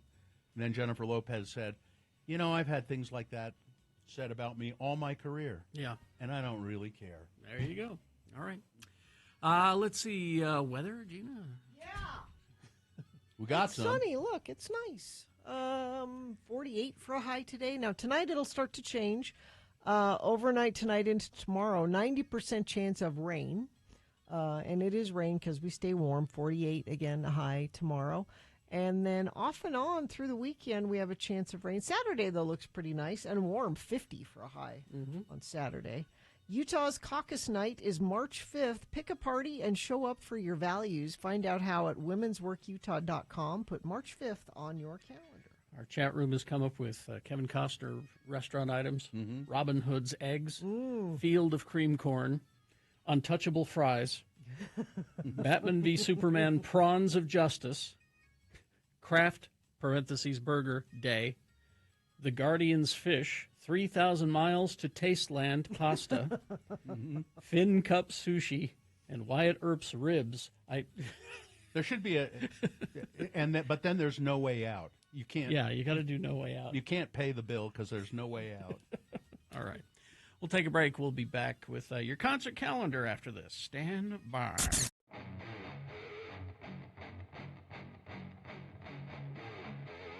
So, I realize I haven't talked a lot about food on the trail, and I'll try to send you some pictures. I've actually taken some pictures of plates of food that I've been eating, but it's really interesting. All the places we stop at tea houses for food, and lunch and dinner, and generally we'll have hot black tea. And then you can order. There are a variety of things on the menu, and they're all kind of the same. You can get spaghetti with meat sauce, spaghetti with tomato sauce, spaghetti with a fried egg on top, and then there are also various local things that you can have. For instance, tonight I'm having Sherpa stew with vegetables. And if I want to, I could have Sherpa stew with vegetables and meat, and that would probably be buffalo meat? Buffalo meat. I decided I could have a steak. It's a buffalo steak. I'd have thought, I don't think I want a buffalo steak. So there are all kinds of things you can eat. And the service is really pretty good. It's not very crowded up here at this time of the year, and so the service is pretty fast, and they bring stuff out. But it's, I don't know how to describe. It sounds like normal food, but it isn't. It has a really all of it has a very odd kind of twist to it. It's good. It's filling. But it all has just kind of, like I had a tuna sandwich today. I said, let me try a tuna sandwich and a bowl of soup. Well, the tuna sandwich was just a canned tuna on bread that had been heated up, and I don't think there was anything else on the bread. Just tuna and bread, and then it had been heated up. It was a little odd, but believe me, I ate it. And then one of my favorite things, though, is potato time with the Sherpa guys who are carrying our stuff.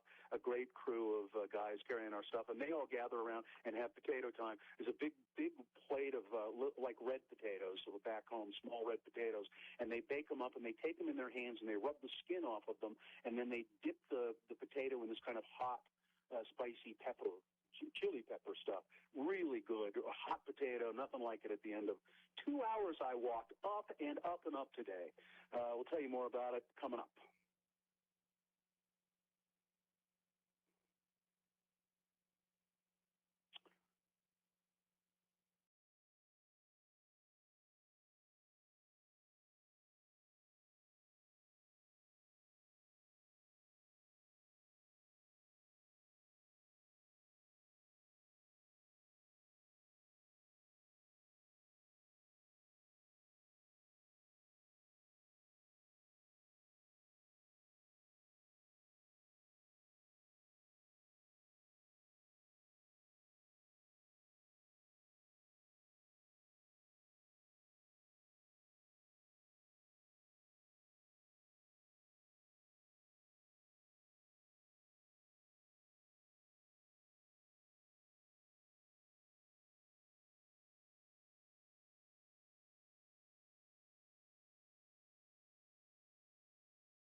All right. Well, it's time once again for Live Nation, the Prince of Live Nation. It's Trent Falcone. Good morning, signore. Well, so this week I'm the Prince. The Prince. Yes. It changes every week. Wow, man. I appreciate that. I appreciate the change-up, Bill. Thank you. You're welcome. How are you, Trent? I'm doing very well. It's kind of a fast week. Okay. So we'll get right to it. So tonight, my new favorite country artist, Bailey Zimmerman at the Complex. Bad news, that's sold out. Why is Bailey Zimmerman your new favorite country artist? I don't know. He's just cool. He's catchy. He's got a smoky voice. He's just kind of, I don't know. Check it out. You might dig it. Oh, wait. Here we go. Carrie's got a little bit. Hang on. Hang on. Carrie's got a little bit here. Red wine and mistakes, tears rolling down your face. I like that, actually. Okay. Yeah. Nice. Kind of different. And then I've got good news for you, Bill. Yeah. Saturday, February 17th at the Depot, it's Justin Bieber night. Oh, be still my beating heart. Your Bieber heart. There you go. Yeah. I got Bieber fever. Then Tuesday, February 20th, also at the Depot, Sarah Jarosz. On sale this week, on sale Thursday, 10 a.m. Fade coming to the Delta Center on May 15th. And then on sale Friday, 10 a.m. LiveNation.com. Marcus King, May 17th at the Complex. The Cumbria Rave, coming to the Depot April 12th. That's 21 plus. Michael Markagee, May 14th at Urban Lounge. Helmet with Cro-Mag coming to Soundwell April 19th. Can't wait for that one. That'll be great. And then another great show at Utah First Credit Union Amphitheater, Santana with Counting Crows. That will be August 21st. And the giveaway this week, we have, is it 2 tickets? It is 2 tickets to see Alkaline Trio at the Complex on March 21st, and we'll send those to you. They're always good. Alkaline Trio, always good. Carrie's playing Helmet, though. I'll get some Alkaline Great Trio band. here in a moment. Is that it, Trent? That's what we got for you. Okay, He so said it was a quick one for him. the Alkaline Trio tickets, 2 tickets, you can call 877-602-9696, and the first person through will get those tickets. And Signor Falcone, arrivederci. Take care, guys. Have a great week. See ya. Thank you.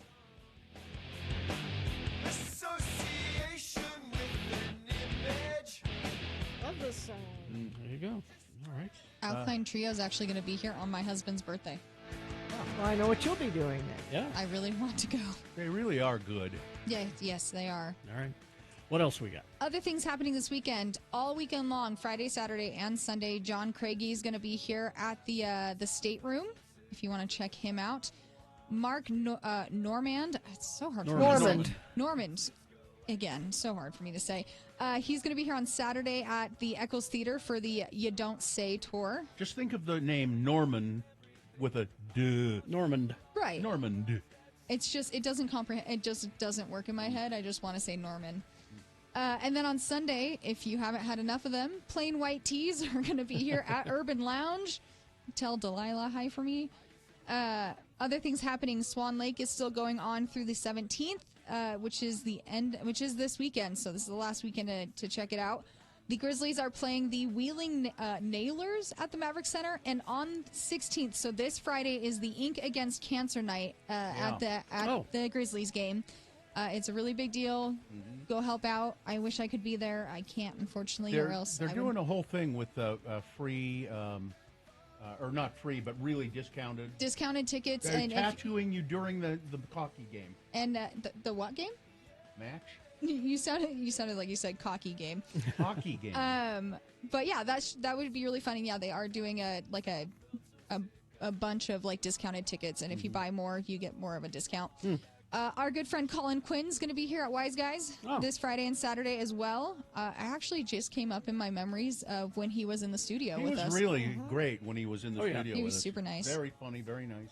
And this mainly is for Nick. The WWE SmackDown is at the Delta Center on Friday, if you want to check that out as well. And, of course, the Farmers Market still going on through April on Saturdays at the Gateway. That is the concert and community calendar for this weekend. Thanks, Katie. Thank you very much, Katie. Everything should be up on our website. If it's not already, it will be in a minute. So thank you. Thank you. And more for the Kevin Costner restaurant. Yes. JFK Crab Cakes, crab with a K. JF Crab Cakes. JF Crab Cakes, okay. Very obscure one here. Big Chill Ice Cream. He was never in it. He was the body. His Wasn't he? his hands were in it, but it never showed. Robin Hood, Prince of Greens salad. Dances with Waffles. Yes. Bull Steak Durham. Yes. That's good. Lots of beer on draft day. And someone says he'll open an artisanal sourdough bakery, Dances with Loaves. Oh, I've got a dessert. Yellowstone Jellystone pie. Okay. Oh, I like that.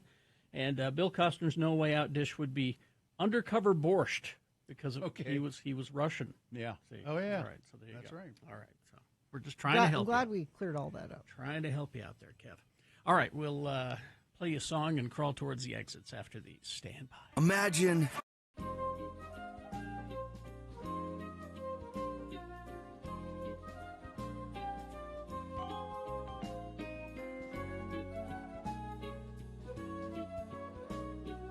you have to replace the sewer line to the street, Carrie? Yeah.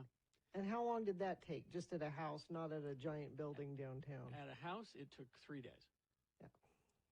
But, that's mine is considerably less problematic than an entire building's, I'm guessing. Yep. Don't know. Yep. So, yeah, they're going to be working on that this week. And We had so- septic problems this weekend. Septic? Oh. So at the Christmas tree farm, we're off the grid, guys. We got we got a well and we got a septic tank, which I've never experienced before. And the septic tank basically just takes the waste from your house and just spreads it out in your yard, sort of. I mean, it's underground, but it... That made it sound so gross. It goes underground, but that's basically what it does. We have what's called a leach field, which also sounds gross. Yep. Where it just kind of takes it out into the field. And we were going to spend the whole weekend up there this weekend, and the septic system decided it was going to back up. They're saying, no, you're not staying. Yeah. And so we think we're off the grid until we have to come back down to the city where we have an actual sewer system. Exactly. Is anyone truly off the grid? I don't think so. No, and I'd be lying if I didn't say I was relieved when I came back to the city and I could just flush the toilet as much as I wanted. Yay. Yeah. Mom, what are you doing in there? I'm enjoying civilization. That's what I'm doing. The replacement of the sewer system, though, or the sewer pipe, it really has me thinking about, well, first of all, my sewer line. It's amazing what you learn from the plumbers. You sit and talk to them. Mm-hmm. Was terracotta. So it was old. Yeah. And I'm like, who thought that was a good idea? I said, well, they didn't have a choice because it was the war. And, they needed all the steel to make tanks and things. Mm-hmm. I went, oh, but we couldn't do better than terracotta? I mean, really? We couldn't figure something out? No, it was the war, Carrie. No, it was the war. So that I learned. So they replaced, well, they didn't even replace it. They put a thing inside of the terracotta to make it so it goes. But then that got me thinking more and more about, well, wasting water, but also I really got in my head on this. I'm really focused about what goes down there. What goes down there? What is going down there? Are you going to stop using wipes? Is this where this conversation is going? I have. Oh, Carrie. I have stopped. You were the one that won me over to wipes. Oh, and I still love them. I don't flush them. You have just like a separate trash for them or something? Yes, I have a sealed trash and I don't use diaper them. genie. You need a diaper genie. It's like a diaper genie. You don't use them for the whole job, just the clean end up of the at job. the end. Yeah, the end of the job is when you use the one and then you put it in the garbage thing and it seals up. And how long? You did not alert me to this because the whole reason I use wipes is because you told me to do it. You're supposed to tell me when we pivot. We're pivoting? Are we? Okay, we're pivoting. I'm telling you now that you need to stop your ways. And and it's not even, people, this woke liberal. No, it's all about being a homeowner and, having Clogging to do up. that again, Yeah. That's what it's all about. Plumbers do hate the wipes. They say they yeah. clog things up. This is the biggest thing that scares me about owning my own home, is having to deal with this kind of thing. Welcome to it, Katie, because right over here, there's some paint that's blistering right over here. That's, and it's reasonably new paint. It's when I built this studio. But for some reason, I got some kind of a moisture situation here and over here. Where that's coming from, I don't know. But Katie, when you rent, you call the landlord and Exactly. say, the paint's peeling, take care of it. Yep. The And he toilet's says- backed up, take And care of that's it. and that's when the landlord will say, "I'll ignore that till next year." Until I get really, really annoying, and I'm really good at that. Yeah. But you don't have to pay for it, is the No, thing. I got a new dishwasher last year. It was great. Oh yeah. Yeah, because mine was rotting and it had metal pieces that were like rusting inside the dishwasher. It was just lovely. Is that true, Sue? Oh, she's just sending me a disturbing message. What? Uh-oh. She says, I don't flush my bamboo toilet paper. But the bamboo's supposed to be better. It's supposed to Yeah. break down better, so I would think you'd be fine. What do you do? Does that go in the diaper genie too? I guess she is, yeah. She's got her trash can in there. I did invest in a bidet, and I didn't care for it, okay? Because people always it's the cult of the bidet keeps showing up all the time. Whenever this is discussed, the cult of the bidet show up. Because you're still wet. Yeah. You still gotta use toilet paper, right? Yes. You gotta tidy up still. Unless you want to sit for like an hour with the air dryer on it. Mm-hmm. Now see, here Have you comes ever the cult. been? Yeah. Have you ever been washing dishes, and there's like a little piece of food in the sink, and you get the sprayer, and you keep hitting it, but it won't go down. It won't go down, Uh-huh. so you finally have to take your hand and go, okay. The bidet. Well, right? It's the same technology, basically. Essentially, yeah. But you can't see to make sure everything is happening. Yeah. Let's see. Here's Right? The bidet cult again. Let's see. Demetra in the chat room says, we had big sewer problems in the building that I was in at one time. Let's see. I had to get mad at my son after needing to call a plumber twice because he was flushing Q-tips. I had a girlfriend who used to do that. She said it was fine. No, it's not. It's not fine. It's like putting sticks in your toilet. Exactly. In Greece, they put all toilet paper in the garbage. Yeah. You know, that's where we're at now. Oh, a lot of European countries. Carrie, you think your terracotta sewer is old. Mm-hmm. Try Europe. Oh, yeah. Who knows what their pipes are made out of? Oh, one of my favorite things was we went to this cafe in Paris and went to the bathroom, and it's just there's a hole in the ground. Mm-hmm. I mean, it was a nice tiled hole, but it was a hole in the ground, and you had to. It was a nice tiled hole. Yeah, you had to crouch down over it. This is why I Imodium when I'm traveling. No, That's so bad for you. I know, but unsafe, I'll Gina. deal with it when I get so home. bad for you. My goodness. Plus, doesn't your stomach start hurting after that? Like, Well, it depends on how long you're gone. It's a couple days, you're okay. But this has been Poop Chat. That's what's happened I was going to here. say this. Here's another one. My trip to Nicaragua showed me you don't flush anything. All paper and other items go into a sealed trash can. Only water and waste in the pipes. That's where I'm at right now because of all this work that I had done. I'm concerned about even just, my shaving scum. Because I shave in the shower. I'm sure that's fine. I don't know. I can't help but feel like it's just gathering, See, but then you have dogs like Vaxildan who sheds in the bathtub, and so what do you do about that? And I'm meaning to ask my groomer about this because, she's getting some repairs done while her arm is healing. And she says, I'm having some of the plumbing taken. And I wanted to say, how often does it get clogged with all those with dogs? dog hair, yeah. Because I know Ripley alone sheds like crazy, and plus all the other dogs that you've got in here.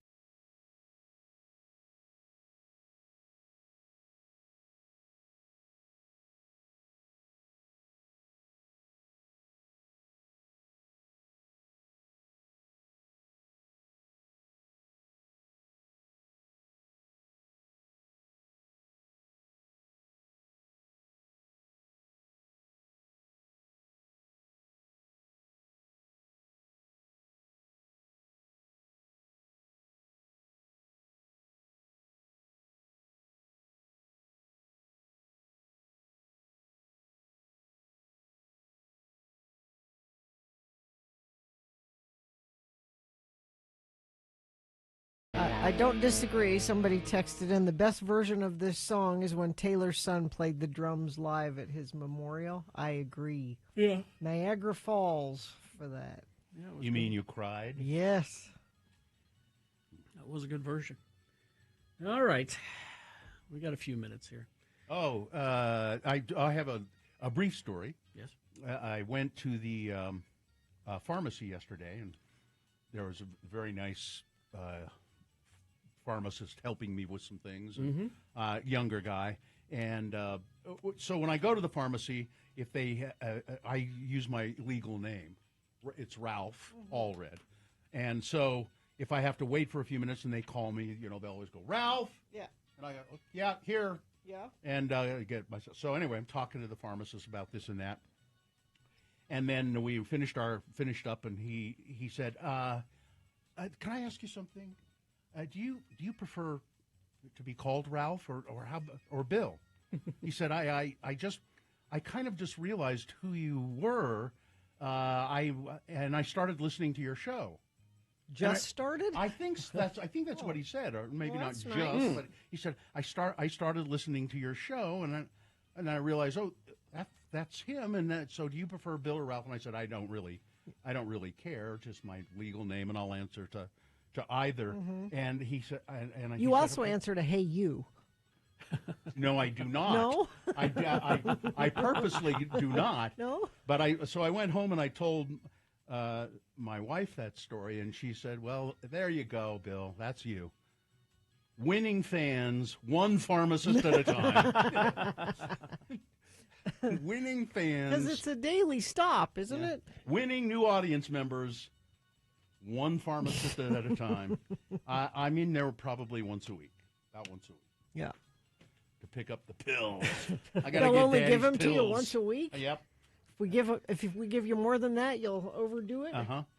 I got to go get Daddy's pills. I've not been on any prescription medication for, well, get ready. Long time. That's amazing, though. Like- Like not even one thing. Not even, I want to say more than 5 years, 6 years, maybe more.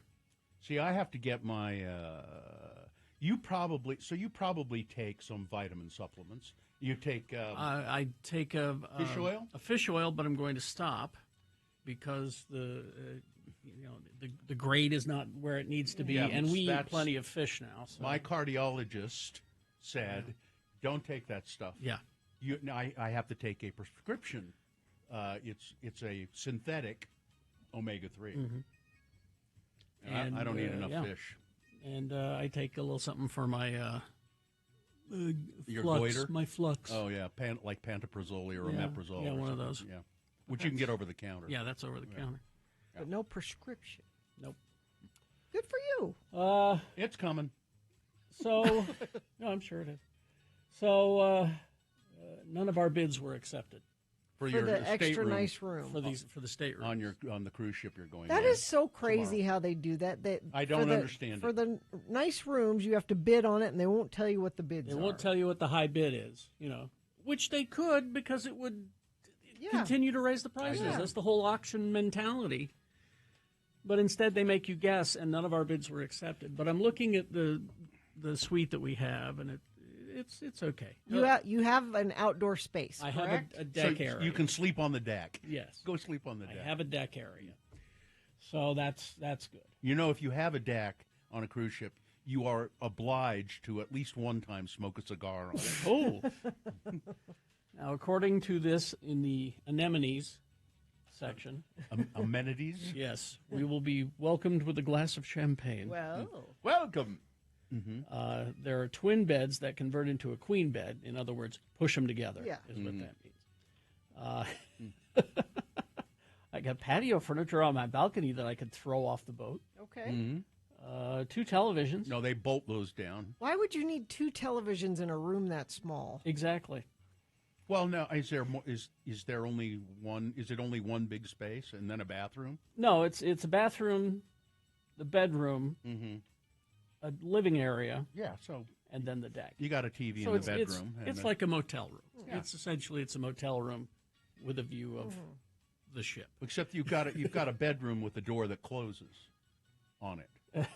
Yes. Okay, so it's it's like a suite. So yeah, it's a mini. suite. It's called a mini suite. Oh, okay. Yeah, so, I'm just happy that the champagne will be there when we get there. Or maybe there's a TV on the deck. You never know. So you'll take the champagne and you'll say, "Keep them coming," right? Keep them coming. And where are the cigars? Yeah, and I think our ticket is like it's all indulge yourself. You can drink as much as all you included. Want. Yeah.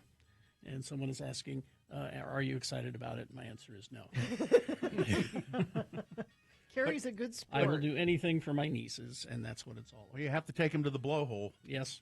La Bufadora. Yep. All right, let's do the promo and get out of here. Thursday's Radio from Hell show. Well, I'm heading off to go on a cruise, so I won't be here to do geek news. Well, I guess I could geek out about the Utah State Legislature. Angela Romero will be here at about 7:45. I could geek out about murder. How about a morsel of murder? What's your thing to geek out about? Share it with them tomorrow. Radios from Hell show. Radios? Yeah, we're Do radios. that whole line, yeah. What's your thing to geek out about? Share it with us on tomorrow's Radio from Hell show here on X96. Dave's Bernina. It's a little off the air joke. All right. Fine job as always, Katie. That's ready for you, by the way, that thing I did. Live long and prosper, bitches. Don't you know who I am? For Carrie, 2024 is the year of fruit. Year